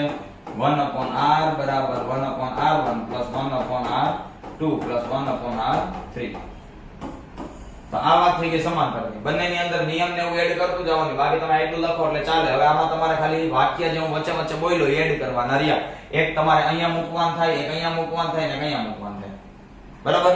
અહીંયા તમારે શું મૂકવાનું થાય? તો કે શ્રેણીમાં પસાર થતો વિદ્યુત પ્રવાહ દરેક જગ્યાએ સમાન છે, માટે I બરાબર I1 I2 I3. અહીંયા તમારે શું બોલવાનું થાય? તો કે શ્રેણીમાં હોવાથી દરેકનો વિદ્યુત સ્થિતિમાનનો તફાવત અલગ અલગ છે, પરંતુ તે બેટરીના કુલ વોલ્ટેજ જેટલો હોય તેથી V બરાબર V1 V2 V3. અહીંયા શું લખવાનું થાય? સમાંતરમાં દરેકનો વિદ્યુત પ્રવાહ અલગ અલગ છે, પરંતુ તેનો સરવાળો કુલ વિદ્યુત પ્રવાહ જેટલો હોય, માટે I બરાબર I1 I2 I3. અહીંયા હું બોલવાનું? સમાંતરની અંદર દરેકનો વિદ્યુત સ્થિતિમાનનો તફાવત સમાન છે, તેથી V બરાબર V1 V2 V3. આખી થિયરી બંને કમ્પ્લીટ થઈ ગઈ. હવે પાછા આપણે આપણા ક્વેશ્ચન ની અંદર આવી જઈએ. તો અહીંયા આપણે શ્રેણી અને સમાંતર વિશેની વાત કેલ્ક્યુલેશન બેઝ થઈ ગઈ. હવે તમને એની લાક્ષણિકતા અને એની ચર્ચા કરી દઈ. તો કે એક છેડો બીજા છેડા સાથે જોડાયેલો હોય. બરાબર? અહીંયા શું છે? બધાય છેડા ધન અને ઋણ સાથે જોડાયેલા હોય. ઓલરેડી આકૃતિ આવી ગઈ. આની અંદર આમ હોય અને આની અંદર શું હશે? એક આમ અને બીજો આમ, આવી રીતે. એનાથી આગળ વોલ્ટેજ દરેક અવરોધ વચ્ચે વહેંચાયેલો હોય, એટલે V1 V2 V3 બધાય વચ્ચે વિદ્યુત પ્રવાહ વહેંચાયેલો હોય. અહીંયા જે છે સમતુલ્ય અવરોધ કેટલું હોય? તો કે સમતુલ્ય અવરોધ આ સૂત્ર પ્રમાણે, નાનું સમતુલ્ય અવરોધ આ સૂત્ર પ્રમાણે.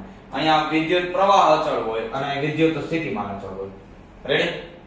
તો શ્રેણી અને સમાંતર કમ્પ્લીટ થયું. અહીંયા આપણે આખા ચેપ્ટરની અંદર શ્રેણી, સમાંતર અને બધી વસ્તુ જોઈ લીધી.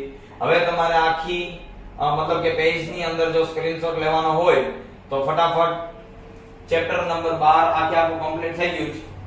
ફટાફટ સ્ક્રીનશોટ લઈ લ્યો. એક આના પછી હવે શ્રેણી અને સમાંતરનો સ્ક્રીનશોટ લેવાનો હોય તો શ્રેણી અને સમાંતર પણ આપેલું છે, એનો પણ સ્ક્રીનશોટ લઈ લ્યો. એ કમ્પ્લીટ થાય પછી હવે આપણે ચેપ્ટર નંબર 13 ની અંદર આગળ વધશું. વિદ્યુત પ્રવાહની ચુંબકીય અસરો જોઈએ. Chapter number 13. ચલો જોઈએ ચેપ્ટર નંબર 13 વિદ્યુત પ્રવાહની ચુંબકીય અસરો. ચેપ્ટર નંબર 12 ના એન્ડ ની અંદર એવું આવી ગયેલું હતું કે વિદ્યુત પ્રવાહની ઉષ્મીય અસર, એટલે કે વિદ્યુત પ્રવાહ પસાર થાય એટલે ઉષ્મા ઉત્પન્ન થાય. આ વિદ્યુત પ્રવાહની ઉષ્મીય અસર વાસ્તવમાં બે અસર હોય, ચુંબકીય અસર અને ઉષ્મીય અસર. તો ચુંબકીય અસર આપણે આ ચેપ્ટર ની અંદર ભણવા છે. તો ચુંબકીય અસર ભણતા પહેલા તને ચુંબક એટલે શું એ ખબર હોવી જોઈએ, અને ચુંબકીય ક્ષેત્ર ખબર હોય તો જ ખ્યાલ આવે. રેડી? તો ચુંબકીય ક્ષેત્ર એટલે આપણને ખબર છે, આપણે બહુ નાના ધોરણમાં ભણી ગયા છે. n અને s, n થી s જાય. યાદ છે ને બધાને? ઓલો પ્રયોગ જે છે પુઠ્ઠા ઉપર ચુંબક રાખીને લોખંડનો ભૂકો. હા, તો એ જે છે આખું ચુંબકીય ક્ષેત્ર. તો એની અંદર ચુંબકની આસપાસ જે વિસ્તારમાં ચુંબકની અસર, એટલે કે અસર બે પ્રકારની છે. કઈ? આકર્ષણ અને અપાકર્ષણ. બળ વર્તાતું હોય તો તે ક્ષેત્ર એને શું કહેવાશે? ચુંબકીય ક્ષેત્ર. લાક્ષણિકતા મોસ્ટ આઈએમપી ક્વેશ્ચન છે ચુંબકીય ક્ષેત્રની લાક્ષણિકતા. રેડી? તો ચુંબકીય ક્ષેત્રની લાક્ષણિકતાની અંદર પેલું ચુંબકના ઉત્તર ધ્રુવમાંથી નીકળી બહારની બાજુએ દક્ષિણ ધ્રુવમાં. તો n થી s પણ ક્યાં? તો કે બહાર. s થી n ક્યાં? અંદર. બરાબર. તો જ્યારે અંદર તે S થી N તરફ હોય છે, યાદ રાખવાનું, બહાર N થી S અને અંદર જે છે ઈ સોરી આ બહારની તરફ N થી S અને અંદરની તરફ S થી N. બીજું, ધ્રુવ પાસે ક્ષેત્ર રેખા નજીક હોય, ગીચ હોય એટલા માટે જે છે અહીંયા ચુંબકીય ક્ષેત્ર મજબૂત છે, અહીંયા દૂર હોય એટલે અહીંયા ચુંબકીય ક્ષેત્ર નિર્બળ છે. ચુંબકીય ક્ષેત્ર રેખા એકબીજાને કદાપી છેદતી નથી. આને રિલેટેડ એક પ્રશ્ન પૂછાય કે શા માટે છેદતી નથી? તો તમે ભણી ગયા છો કે હોકાયંત્ર છે એ ચુંબકીય ક્ષેત્રની દિશા બતાવે. તો આ હોકાયંત્ર હોય એની અંદર N અને S આવી રીતના બે વસ્તુ હોય. હવે ચુંબકીય ક્ષેત્ર રેખા જો છેદે તો શું થાય? તો ચુંબકીય ક્ષેત્ર રેખાઓ જો છેદે, માનો કે એક ક્ષેત્ર રેખા આમ હોય ને એક ક્ષેત્ર રેખા આમ હોય. હવે અહીંયા હોકાયંત્ર હોય તો હોકાયંત્રની સોયને આ દિશામાં ગોઠવાવું કે આ દિશામાં? હોકાયંત્ર ઇઝ કન્ફ્યુઝ, એટલે ગોઠવાઈ શકશે નહીં. પરિણામે હોકાયંત્ર રોટેશન કરશે, એટલે શું થશે? તો કે આ છેદે ત્યાં ક્યારેય એવું શક્ય બનતું નથી. એનાથી આગળ વાત કરીએ, જે ક્ષેત્ર રેખાઓ સમાંતર અને એકબીજાથી સમાન અંતરે હોય તો તેમનું ચુંબકીય ક્ષેત્ર પણ મૂલ્ય, ચુંબકીય બળનું મૂલ્ય પણ કેવું હોય છે? સમાન. દાખલા તરીકે ગજિયા ચુંબકનું ચુંબકીય ક્ષેત્ર અને સોલેનોઇડથી ઉદ્ભવતું ચુંબકીય ક્ષેત્ર, એટલે જો ચુંબકીય ક્ષેત્ર રેખા સરખી હોય તો એનું બળ પણ કેવું હોય? સરખું. એનાથી આગળ વાત કરીએ, આ ચુંબક છે. હવે એવું જ જે છે બીજું ચુંબક, એટલે એને કહેવાય વિદ્યુતીય ચુંબક. રેડી? તો આ પહેલું ચુંબકીય ક્ષેત્ર, ચુંબકીય ક્ષેત્ર પછી આવશે વિદ્યુતીય ચુંબક. તો વિદ્યુતીય ચુંબક પહેલા અહીંથી સમજી લઈએ કે વિદ્યુતીય ચુંબક કેમ ઉત્પન્ન થાય. તો તમે આગળના ધોરણની અંદર ચુંબકની બનાવટ જોઈ ગયા છો. કોઈ વાહકની અંદર તાર વીંટાળી દેવામાં આવે અને વિદ્યુત પ્રવાહ પસાર થાય તો એને વિદ્યુતીય ચુંબક કહેવાય. એટલે કે વિદ્યુત પ્રવાહ ધારિત તાર કે સોલેનોઇડ વિદ્યુત ચુંબક તરીકે વર્તે છે. બરાબર? કે જે કેવું છે? હંગામી. હંગામી મતલબ કેવું? તો કે ટેમ્પરરી, પરમેનન્ટ નથી. તેની પ્રબળતા તાર, લૂપ કે સોલેનોઇડ માંથી પસાર થતા વિદ્યુત પ્રવાહના મૂલ્યને અનુસારે વધુ ઓછી હોય. બરાબર? કે ઈ તારની અંદરથી કેટલો વિદ્યુત પ્રવાહ પસાર થાય, જો વધુ વિદ્યુત પ્રવાહ તો આ ચુંબક વધારે મજબૂત, બળ, પ્રબળ, અને જો ઓછો વિદ્યુત પ્રવાહ તો આ કેવું હોય છે? નબળું. આપણને આ ખબર કેમ પડશે? તો કે જમણા હાથના અંગૂઠાના નિયમ ઉપરથી ખાસ યાદ રાખજો. તારી બુકમાં ખાલી જમણા હાથનો અંગૂઠાનો નિયમ પૂછો. એક્ઝામ ની અંદર જો બોર્ડ વાળાને હળી કરવી હોય તો એ આ નામ આપે, મેક્સવેલ નો નિયમ જણાવો. તો જમણા હાથનો અંગૂઠાનો નિયમ કોને આપેલો છે? મેક્સવેલે. કે એને શું કીધું? તો કે જમણા હાથનો અંગૂઠાનો નિયમ, અંગૂઠો હંમેશા વિદ્યુત પ્રવાહની દિશામાં, વાહક તારને આપણે પકડી લેવાનું, આ જે આંગળી જે દિશામાં જાય એનું શું હોય? ચુંબકીય ક્ષેત્ર. જો આવી રીતના, તો આવી રીતના આમ હોય તો મેં આમ પકડેલ છે, આવી રીતના હશે તો આમ. રાઈટ? તો તમને આ પૂછાય કે જમણા હાથના અંગૂઠાના નિયમની અંદર અંગૂઠો કઈ દિશામાં? તો અંગૂઠો વિદ્યુત પ્રવાહ. યાદ રાખજો, ફ્લેમિંગનો નિયમ, એમાં અંગૂઠો ગૂંચળાની દિશામાં હશે, ગૂંચળાની ગતિની દિશા ને બળની દિશામાં. અહીંયા એવી રીતના હશે ને, વિદ્યુત પ્રવાહની દિશામાં હશે. એનાથી આગળ વાત કરીએ તો વિદ્યુતીય ચુંબકીય ક્ષેત્ર. કે આ વિદ્યુત ચુંબકીય ક્ષેત્ર કઈ રીતનું છે? તો એના માટે આપણે પ્રયોગ જોવાનો છે. ઓર્સ્ટેડનો પ્રયોગ તરીકે ઓળખાય છે, કે જે શું કહેવા માંગે છે? જ્યારે વિદ્યુત વાહક તારમાંથી વિદ્યુત પ્રવાહ પસાર કરવામાં આવે ત્યારે વાહક તારની આસપાસ ચુંબકીય ક્ષેત્ર ઉત્પન્ન થાય અને એ ચુંબકીય ક્ષેત્રની દિશા કોને નક્કી કરી? મેક્સવેલે. એ ચુંબકીય ક્ષેત્ર ઉત્પન્ન થાય એવું કોને કીધું? જે તમારી સામે નામ છે. જો વિદ્યુત પ્રવાહની દિશા ઉલટાવવામાં આવે તો ચુંબકીય ક્ષેત્ર પણ ઉલટાઈ. જો આને હું આવી રીતના આમ પકડું, આમ, તો ચુંબકીય ક્ષેત્ર આમ છે. જો હું દિશા ઉલટાવી નાખું, આમ પકડું, તો ચુંબકીય ક્ષેત્ર એન્ટી ક્લોકવાઇઝ ને ક્લોકવાઇઝ બંને ફરે છે. વિદ્યુત પ્રવાહ ધારિત સુરેખ તાર, એટલે વિદ્યુત પ્રવાહ એમાં પસાર થાય છે. હવે એવા તારની અંદર શું હોય? તો કે સુરેખ વાહક તારમાંથી વિદ્યુત પ્રવાહ પસાર કરતા તારની આસપાસ વર્તુળાકાર ચુંબકીય ક્ષેત્ર ઉત્પન્ન થાય. હમણાં જ મેં વાત કરી આવી રીતે વર્તુળાકાર ચુંબકીય ક્ષેત્ર ઉત્પન્ન થાય. તેની ચુંબકીય ક્ષેત્ર રેખાઓની દિશા મેક્સવેલના જમણા હાથના અંગૂઠાના નિયમ પરથી જાણી શકાય છે. આ મેક્સવેલ ખાસ નામ યાદ રાખજો. જમણા હાથના વિદ્યુત પ્રવાહ તારને એવી રીતે પકડો કે જેથી અંગૂઠો વિદ્યુત પ્રવાહની દિશામાં, મેં તમને કહી દીધું અંગૂઠો ક્યાં છે? વિદ્યુત પ્રવાહની દિશામાં. આંગળી ક્યાં છે? ચુંબકીય ક્ષેત્રની દિશા આપે છે. એનાથી આગળ વાત કરીએ તો કે આવી જ રીતના જો એનું ગૂંચળું બનાવી નાખવામાં આવે તો ગૂંચળું કેવી રીતનું? વાહક તારનું ગૂંચળું. અહીંયા ખાલી તાર હતો, અહીંયા શું છે? ગૂંચળું. તેમાંથી વિદ્યુત પ્રવાહ પસાર કરતા લૂપના તારની નજીક ચુંબકીય ક્ષેત્ર રેખાઓ વર્તુળાકાર અને લૂપના કેન્દ્ર આગળ ચુંબકીય ક્ષેત્ર રેખા લગભગ શૂન્ય હોય. વર્તુળાકાર અને શૂન્ય એટલે કે સુરેખ. સુરેખ મતલબ બોલે કે સીધી રેખામાં. તો આવી રીતના ગૂંચળું હોય તો ગૂંચળાનું કેન્દ્ર, તો આ કેન્દ્રની અંદર ચુંબકીય ક્ષેત્ર રેખા કેવી હશે? સીધી. લૂપના કેન્દ્ર આગળ ચુંબકીય ક્ષેત્ર પ્રવાહના સમપ્રમાણમાં અને લૂપની ત્રિજ્યાના વ્યસ્ત પ્રમાણમાં હોય. બરાબર. ચુંબકીય ક્ષેત્ર એટલે આપણે એને કોઈ બી નામ આપવું હોય, ધારો કે આપણે B નામ દઈ દઈએ, તો B કેના સમપ્રમાણમાં? ચુંબકીય ક્ષેત્ર પ્રવાહના સમપ્રમાણમાં, એટલે B ચલે છે I અને લૂપની ત્રિજ્યા એટલે B ચલે છે 1/r. જેમ ગૂંચળું મોટું એટલે કે ત્રિજ્યા મોટી એમ ચુંબકીય ક્ષેત્ર ઓછું. એટલે આ બે વસ્તુને આપણે ધ્યાનમાં રાખવાની. ચાલો એનાથી આગળ વાત કરીએ તો એને related solenoid. Solenoid most IMP question છે, આકૃતિ દોરીને સમજાવવામાં.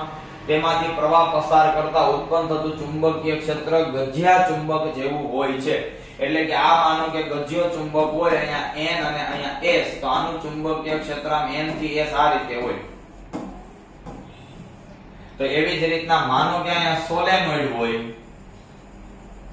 તો સોલેનોઇડ ની અંદર આ જે છે ચુંબકીય ક્ષેત્ર ગજિયા ચુંબકની જેમ જ જોવા મળશે. રેડી? એનાથી આગળ જોવો. તારના અંદરના ભાગમાં ક્ષેત્ર રેખાઓ સમાંતર અને ચુંબકીય ક્ષેત્ર સમાન છે, જે ગજિયા ચુંબકની અંદર હતું. ચુંબકીય ક્ષેત્ર પ્રવાહના અને આટાની સંખ્યાના સમપ્રમાણમાં હોય છે. એટલે બીજું એક એડ થયું, B ચલે છે આટાની સંખ્યા એટલે M. આ ત્રણેય વસ્તુ ખાસ નોટ ડાઉન કરવા જેવી છે. 1 માર્ક ની અંદર અવારનવાર આ તમને પૂછાઈ શકે છે. એનાથી આગળ હવે વાત કરીએ તો મોટર અને જનરેટર. તો મોટર માટે જોઈ લઈએ તો કે મોટરનો સિદ્ધાંત અને કઈ રીતના કામ કરે છે. બંનેની કાર્ય પદ્ધતિ, રચનાવાળી આકૃતિ સહિત બહુ મોસ્ટ આઈએમપી ક્વેશ્ચન છે. વિદ્યુત પ્રવાહ ધારિત વાહક તારને કાયમી ચુંબકીય ક્ષેત્રમાં મૂકતા તેના પર બળ લાગે છે. કયું ચુંબક લીધું છે અહીંયા? કાયમી. રેડી? પણ મોટરની અંદર કાયમી ચુંબકમાં મૂકો તો બળ લાગે. તે વિદ્યુત ઉર્જાનું યાંત્રિક ઉર્જામાં રૂપાંતર કરે છે. એટલે કે વિદ્યુત ઉર્જા છે એને બળની અંદર ફેરવે. વિદ્યુત ચુંબકત્વના સિદ્ધાંત પર કાર્ય કરે છે. એની અંદર તમે એને ચુંબકીય ક્ષેત્ર કાયમી ચુંબકીય ક્ષેત્રમાં મૂકી છે, પણ એ કામ કેના ઉપર કરે છે? વિદ્યુત ચુંબકમાં. એટલે વિદ્યુત પ્રવાહ પસાર થાય ત્યાં સુધી એ ચુંબક તરીકે વર્તે. વાહક તાર પર લાગતા બળની દિશા ફ્લેમિંગના ડાબા હાથના નિયમ પ્રમાણે શોધી શકાય. અને જો ભાઈ મોટર નો પૂછે તો ડાબા હાથનો નિયમ પૂછે. બરાબર? તો ડાબા હાથનો નિયમ શું કહે છે? તો કે ડાબા હાથનો નિયમ પહેલી આંગળી, તારે યાદ રાખવાનું, પહેલી આંગળી NS. NS એટલે ચુંબકીય ક્ષેત્ર એટલે N થી S. બીજી આંગળી, તો બીજી આંગળી આની અંદર તારે ગોઠવવાની થશે વિદ્યુત પ્રવાહની દિશામાં. એટલે ચુંબકીય ક્ષેત્ર, વિદ્યુત પ્રવાહ અને અંગૂઠો ત્રણેય એકબીજાને લંબ રાખવાના છે. ઓલરેડી તમે ભણી ગયા છો. અંગૂઠો આપણને આપોઆપ ગૂંચળાની ગતિની દિશા એટલે કે બળની દિશામાં મળે છે. આ ફ્લેમિંગનો ડાબા હાથનો નિયમ થયો. કઈ દિશામાં શું દર્શાવવાનું એ આ બોક્સની અંદર આપણને આપેલું છે. રેડી? ચાલો એનાથી આગળ વધીએ તો જનરેટર અને જમણા હાથનો નિયમ. પણ જનરેટર સમજતા પહેલા વિદ્યુત ચુંબકીય પ્રેરણ સમજવું પડે કે વિદ્યુત ચુંબકના કારણે પ્રેરણ થાય. કોનું? તો કે વિદ્યુત પ્રવાહ. વિદ્યુત ચુંબકના કારણે વિદ્યુત પ્રવાહ ઉત્પન્ન થાય અને વિદ્યુત ચુંબકીય પ્રેરણ કહેવાય. ચુંબક અને ગૂંચળું સાપેક્ષ ગતિ. ગૂંચળું એટલે કેવું? તો કે વિદ્યુત પ્રવાહ ધરાવતું હોય એવું. એટલે કે ચુંબક અને ગૂંચળું બંને સાથે ગતિ કરે. એટલે સાપેક્ષ ગતિ મતલબ એક સ્થિર હોય ને ગતિ કરે, અથવા તો બે ગતિ કરે તો બે ઓપોઝિટ દિશામાં ગતિ કરે. ત્યારે ગૂંચળાના બે છેડા વચ્ચે વિદ્યુત સ્થિતિમાનનો તફાવત ઉત્પન્ન થાય છે, જેના કારણે પરિપથમાં વિદ્યુત પ્રવાહ વહે છે. વિદ્યુત પ્રવાહ વહે મતલબ એક ગૂંચળું છે, અહીંયા ચુંબક છે, ચુંબકના ચુંબકીય ક્ષેત્રમાં ગૂંચળું આગળ પાછળ થાય. આના ચુંબકીય ક્ષેત્રમાં ફેરફાર થાય. ચુંબકીય ક્ષેત્રમાં ફેરફાર થાય એટલે શું થાય? તો કે વિદ્યુત પ્રવાહ ઉત્પન્ન થાય. એક વાહકના બદલતા જતા ચુંબકીય ક્ષેત્રના કારણે અન્ય વાહકમાં વિદ્યુત પ્રવાહ પ્રેરિત થાય છે. એટલે વિદ્યુત પ્રવાહ નવો બને છે. ચાલો એનાથી આગળ વધીએ. વિદ્યુત જનરેટર અને મોટર. તો જનરેટર મોટરાઈ સમજી ગયા. જનરેટર જોઈ લઈએ કે ચુંબકીય પ્રેરણ સિદ્ધાંત પર કાર્ય કરે છે. જનરેટર કેના ઉપર કાર્ય કરે છે? ચુંબકીય ક્ષેત્ર પ્રેરણ પર. એટલે કે એની અંદર તમે એને યાંત્રિક ઉર્જા આપો એટલે યાંત્રિક ઉર્જાનું વિદ્યુત ઉર્જામાં રૂપાંતર કરે. કેની અંદર રૂપાંતર કરે? યાંત્રિક ઉર્જાનું વિદ્યુત ઉર્જામાં. તો કે જ્યારે ગુંચળાને ચુંબકીય ક્ષેત્રમાં યોગ્ય રીતે ભ્રમણ કરવામાં આવે ત્યારે ચાલક બળ પ્રેરિત થાય એટલે બળ ઉત્પન્ન થાય. એના કારણે મોટર દ્વારા વિદ્યુત પ્રવાહ ઉત્પન્ન થાય. આ ફ્લેમિંગના જમણા હાથ એટલે જે વસ્તુ ડાબા હાથમાં ગોઠવી હતી એવી જ રીતે એ બધું જમણા હાથમાં ગોઠવવાનું. ડાબા હાથમાં પહેલી આંગળીમાં NS હતું, અહીંયા જમણા હાથમાં પહેલી આંગળીમાં NS ગોઠવવાનું. બીજી આંગળીમાં વિદ્યુત પ્રવાહ હતો, અહીંયા તો વિદ્યુત પ્રવાહ ઉત્પન્ન થવાનો છે એટલે આપણે ગોઠવવાનું ક્યાંય નથી. ઓમાં અંગૂઠાની અંદર બળની દિશા હતી, અહીંયા અંગૂઠાની અંદર ગુંચળાની ગતિ. એટલે તમે ગુંચળું જે દિશામાં ગતિ કરાવવાના છો એને અંગૂઠા. NS એટલે વિદ્યુત પ્રવાહ પહેલી આંગળી, બીજી આંગળી એટલે વિદ્યુત પ્રવાહની દિશા બતાવે છે. જમણા હાથની પ્રથમ આંગળી, વચલી આંગળી અને અંગૂઠો કઈ રીતના ગોઠવાય એની ચર્ચા અહીં કરેલી છે. ફટાફટ જોઈ લેવાનું. આની જેવી જ રીતની રચના છે. ચાલો હવે AC અને DC જનરેટર વચ્ચેનો ગેપ શું છે? તો AC અને DC પહેલા તો AC અને DC ખબર હોવી જોઈએ. AC એટલે અલ્ટરનેટ અને DC એટલે ડાયરેક્ટ કે જેની અંદર વિદ્યુત પ્રવાહ બદલતો નથી. AC અને DC ભણીએ ને એની પહેલા AC DC વીજ પ્રવાહ જોઈ લઈએ. એટલે કે સમયગાળા દરમિયાન તેની દિશા અને મૂલ્ય આવૃત્તિ રીતે બદલાય છે અને અલ્ટરનેટ કહેવાય. એટલે કે જેને આપણે આવી રીતના દર્શાવી છે શૃંગ. DC એટલે કે જે બદલતા નથી, જે સુરેખ છે. તેના વોલ્ટેજ 220 વોલ્ટ અને 50 હર્ટ્ઝ આવૃત્તિ હોય. આની અંદર આવૃત્તિ હોતી નથી. વોલ્ટેજ એ બધાયના અલગ અલગ હોય. તમે 9 વોલ્ટની બેટરી, 15 વોલ્ટની બેટરી આવું બધું લઈ શકો. DC જે છે એ સ્ટોર થઈ શકે છે અને AC સ્ટોર થઈ શકતો નથી. ઘરગથ્થુ સાધનો, ફેક્ટરી આ બધા AC થી ચાલે. એટલે ફ્રીજ, ટીવી આ બધું AC જનરેટર થી ચાલે. એટલે મતલબ કે AC વિદ્યુત પ્રવાહથી ચાલે. અને બેટરી વાળા ઉપકરણો બધા આ બધા કેની અંદર આવે? DC ની અંદર. એટલે આપણે ગમે ત્યાં મોબાઈલ ચાર્જ કરીએ તો AC ને DC માં ફેરવવું પડે. એટલે વચ્ચેનું એડેપ્ટર. ઘર કે એવું હોય તો એની અંદર AC પાવર આવે છે અને DC માં ફેરવવા માટે આપણે ઇન્વર્ટર મૂકીએ. રાઈટ? તો AC ને DC ની અંદર ફેરવવું પડે. હવે AC અને DC જનરેટર જોઈ લો. તો AC જનરેટર કોને? પહેલા તો જનરેટર કોને કહેવાય? જે પાવર ઉત્પન્ન કરે એને. તો AC જનરેટર કોને કહેવાય? તો કે જે AC પાવર ઉત્પન્ન કરે એને. DC જનરેટર કોને કહેવાય? તો કે જે DC પાવર ઉત્પન્ન કરે એને. રેડી? તો કાયમી ચુંબકની વચ્ચે મુકેલ ગુંચળાની રિંગ સાથે જોડવામાં આવે અને તે ઉલટ-સુલટ પાવર ઉત્પન્ન કરે. જ્યારે અહીંયા જે છે એ ઉલટ-સુલટ પાવર ઉત્પન્ન કરતો નથી. કેવો પાવર ઉત્પન્ન કરે? એક દિશ પાવર ઉત્પન્ન કરે છે. તો AC DC પૂરું થયું. AC DC પૂરું થઈ ગયા પછી હવે બાકી રહ્યું ઘરેલું વિદ્યુત પરિપથ. બરાબર? તો ઘરેલું વિદ્યુત પરિપથ ખાસ આપણને સમજાવવાનું છે અને બધા અહીંયા છે સમજો. અને ઘરેલું વિદ્યુત પરિપથ એટલે પહેલા તો એના કલર. લાલ વાયર, જીવંત વાયર જેને લાઈવ કહેવાય, કાળો વાયર કે જેને ન્યુટ્રલ કહેવાય. હજી એક આમાં આપેલો નથી. લીલો વાયર જે તમને બધાને ખબર છે કયો બાકી રહ્યો એ એટલે એને શું કહેવાશે? Earthing wire. બરાબર? તો ત્યાંથી પાવર કઈ રીતના આ વાયરો દ્વારા પાવર આવશે? ક્યાંથી? તો કે એ પાવર જશે વિદ્યુત બોર્ડના ફ્યુઝ ની અંદર, ત્યાંથી ઇલેક્ટ્રિસિટી કંપનીના મીટરમાં, ત્યાંથી મુખ્ય સ્વિચ બોર્ડમાં, ત્યાંથી રૂમ 1 2 3 ની સ્વિચમાં, ત્યાંથી પાછો રિટર્ન. બરાબર? આ જે સમગ્ર સમાંતર વાયર છે અર્થિંગ વાયર લીલો. તો અર્થિંગ વાયર લીલો છે એ જમીનની અંદર દબાવેલો હોય છે. તો આ થયું આપણું ઘરેલું વિદ્યુત પરિપથ. ભારતીય ઘરેલું વિદ્યુત પરિપથ 50 હર્ટ્ઝ આવૃત્તિ અને 110 વોલ્ટ, સોરી 110 ની આ 220 વોલ્ટ જેટલો પાવર જનરેટ કરે છે. જ્યારે અમેરિકન આવૃત્તિ, અમેરિકન પાવર આ 50 ની બદલે 60 હર્ટ્ઝ ની આવૃત્તિ. એટલે આપણે ભારતમાં કન્ફ્યુઝ ન થતા 50 હર્ટ્ઝ. બરાબર? આપણને યાદ રહે એટલે જ આ આંકડો આવ્યો છે 50 હર્ટ્ઝ. આમાંથી ટ્વિસ્ટ ક્વેશ્ચન એવો પૂછાઈ શકે કે વિદ્યુત પ્રવાહ એટલે કે ભારતીય વિદ્યુત પ્રવાહ 1 સેકન્ડમાં કેટલી વખત દિશા બદલે? તો 50 હર્ટ્ઝ એટલે 50 તરંગ થાય. 50 હર્ટ્ઝ એટલે શું થાય? 50 તરંગ. એટલે આવી રીતના આને એક તરંગ કહેવાય. તો એક તરંગ વખતે 2 વખત દિશા બદલે. તો 50 તરંગ વખતે કેટલી વખત દિશા બદલે? 100 વખત. તો ભારતીય વિદ્યુત પ્રવાહ પ્રમાણે 100 વખત દિશા બદલે અને એની આવૃત્તિ 50 હર્ટ્ઝ હોય. ચાલો રેડી એટલું. તો અહીંયા જે છે ઓલમોસ્ટ બધું આપણું 1 માર્ક ની અંદર આવી ગયું. બાકી મોટા ક્વેશ્ચન કરવા માટે મોટર, જનરેટર અને એ બધા તમે બુક નો ઉપયોગ કરી શકો. એની અંદરથી તમારે કરવાના થાય. અહીંયા મેં તમને 1 માર્કમાં જેટલું આપણને આ ચેપ્ટરમાંથી ઉપયોગી છે એવું બધું કીધું. તો અહીંયા ચેપ્ટર નંબર 13 નું રિવિઝન કમ્પ્લીટ થયું. ફટાફટ સ્ક્રીનશોટ લેવાનો હોય તો ચેપ્ટર નંબર 13 માટે સ્ક્રીનશોટ તમે લઈ શકો છો. હવે ટૂંક સમયની અંદર આ ચાર ચેપ્ટર એટલે કે ચેપ્ટર નંબર 10, 11, 12 અને 13 તો એમના આઈએમપી ક્વેશ્ચન ની ચર્ચા કરીએ. તો એમના 1 બાય 1 આઈએમપી ક્વેશ્ચન ઉપર આગળ વધીએ અને જોઈએ. ફિઝિક્સ ની અંદર આઈએમપી પ્રશ્નોનું લિસ્ટ ફટાફટ જોઈ લે. જેમ કેમિસ્ટ્રી ની અંદર 4 ચેપ્ટર માં આઈએમપી પ્રશ્ન જોયેલા હતા સેમ એવી જ રીતે કેમિસ્ટ્રી ની અંદર પણ આઈએમપી ક્વેશ્ચન જોઈએ. તો ચેપ્ટર નંબર 10 ની અંદર પૂછાય સમતલ અરીસા દ્વારા મળતા પ્રતિબિંબની લાક્ષણિકતા. બરાબર, સમતલ અરીસા દ્વારા મળતા પ્રતિબિંબમાં આખી લાક્ષણિકતા પણ પૂછાય અને એને રિલેટેડ 1 માર્ક ક્વેશ્ચન ની અંદર પણ આવી શકે. પરાવર્તન અને તેના નિયમો, બરાબર, નિયમિત પરાવર્તન, અનિયમિત પરાવર્તન એના પ્રકાર છે એટલે પ્રકારની અંદર પણ આવી શકે, નિયમની અંદર પણ આવી શકે.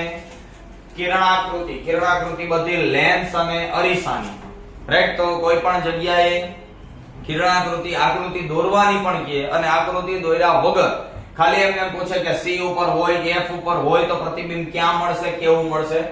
કાર્તેજીય યામ સંજ્ઞા પ્રણાલી, અહીંથી આમ માઈનસ, અહીંથી આમ પ્લસ, આ માઈનસ, ઉપર પ્લસ, નીચેની સાઈડમાં માઈનસ. આ શું છે તો કે P છે. આ કાર્તેજીય યામ સંજ્ઞા પ્રણાલી.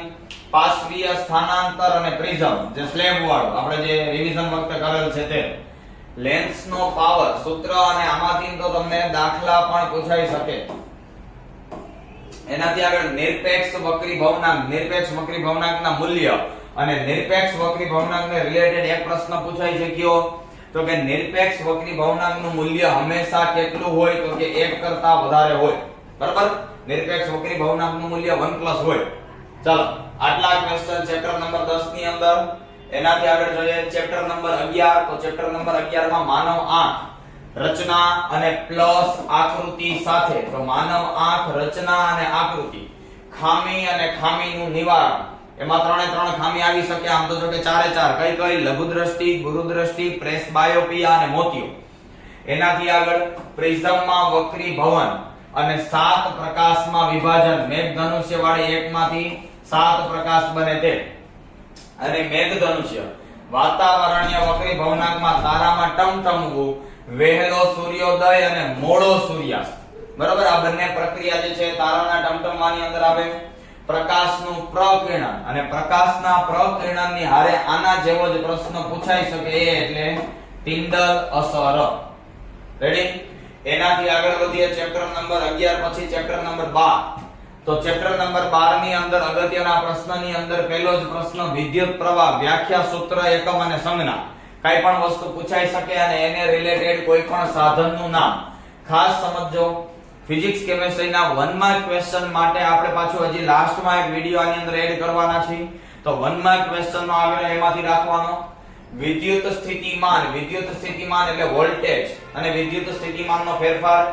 ઓહમનો નિયમ અને પ્રયોગ પણ આપણને પૂછાઈ શકે. વાહકમાં વહેતા વિદ્યુત પ્રવાહનું મૂલ્ય કઈ બાબત પર આધાર રાખે. બરાબર, એવી રીતનો પણ પ્રશ્ન આવી શકે. શ્રેણી જોડાણ, સમાંતર જોડાણ, બંનેની લાક્ષણિકતા, બંનેના ફાયદા, બંનેના ગેરફાયદા અને બંનેનું જે છે અવરોધ માટેનું પરિણામી અવરોધના સૂત્રોની સાબિતી. બલ્બ, ફ્યુઝ અને તાપીય નિયમ, આ ત્રણેય પણ સેમ ક્વેશ્ચન છે. કાં તો તાપીય નિયમ ઉપર આધારિત બલ્બ પૂછાય અને કાં તો એના ઉપર આધારિત ફ્યુઝ પૂછાય. પછી પાવરનું સૂત્ર, એકમ, સંજ્ઞા અને સેમ એવી જ રીતે ઊર્જા. આની અંદર તમને 1 યુનિટ બરાબર કેટલા જૂલ, આવો પ્રશ્ન પૂછાઈ શકે છે. એનાથી આગળ વાત કરીએ ચેપ્ટર નંબર 13. તો ચેપ્ટર નંબર 13 ની અંદર ચુંબકીય ક્ષેત્ર રેખાઓની લાક્ષણિકતા. એનાથી આગળ વાત કરીએ સોલેનોઇડ અને ઇલેક્ટ્રોમેગ્નેટ. મોટર અને જનરેટર, આ બંને પ્રશ્ન આકૃતિ સાથે, આમાં મેજોરિટી પ્રશ્ન આકૃતિ વાળા છે. એસી ડીસી પ્રવાહ અને ઘરેલું વિદ્યુત પરિપથ. આ એસી ડીસી પ્રવાહ તમને પ્રશ્ન સ્વરૂપે પણ પૂછાય અને તફાવત સ્વરૂપે પણ પૂછાઈ શકે. ઘરેલું વિદ્યુત પરિપથ, ફ્લેમિંગના નિયમો, ડાબા હાથ, જમણા હાથ. ડાબો હાથ મોટર માટે, જમણો હાથ જનરેટર માટે. જનરેટરનો જ, જમણા હાથનો જ. આવી રીતના યાદ રાખજો. શોર્ટ સર્કિટ અને ઓવરલોડિંગ, એને થવાના કારણો. અને એનાથી થતા નુકસાન આ પણ આપણને એક્ઝામ ની અંદર આવી શકે. તો આવી રીતે ચારે ચાર ચેપ્ટર ના આઈએમપી ક્વેશ્ચન, ચારે ચાર ચેપ્ટર નું રિવિઝન પૂરું થયું. અહીંયા જે છે એ ફિઝિક્સ નો આખો પોર્શન તમારે કમ્પ્લીટલી રિવાઇઝ થઈ જાય એ રીતનો સંપૂર્ણ રીતે વિડિયો આપેલો છે. હજી આ વિડિયો પછી બાયોલોજી નો વિડિયો પણ એડ થશે. એની અંદર પણ બાયોલોજી ના તમામ ચેપ્ટર ના રિવિઝન અને એના પણ આઈએમપી પ્રશ્ન એમની અંદર જોવા મળશે.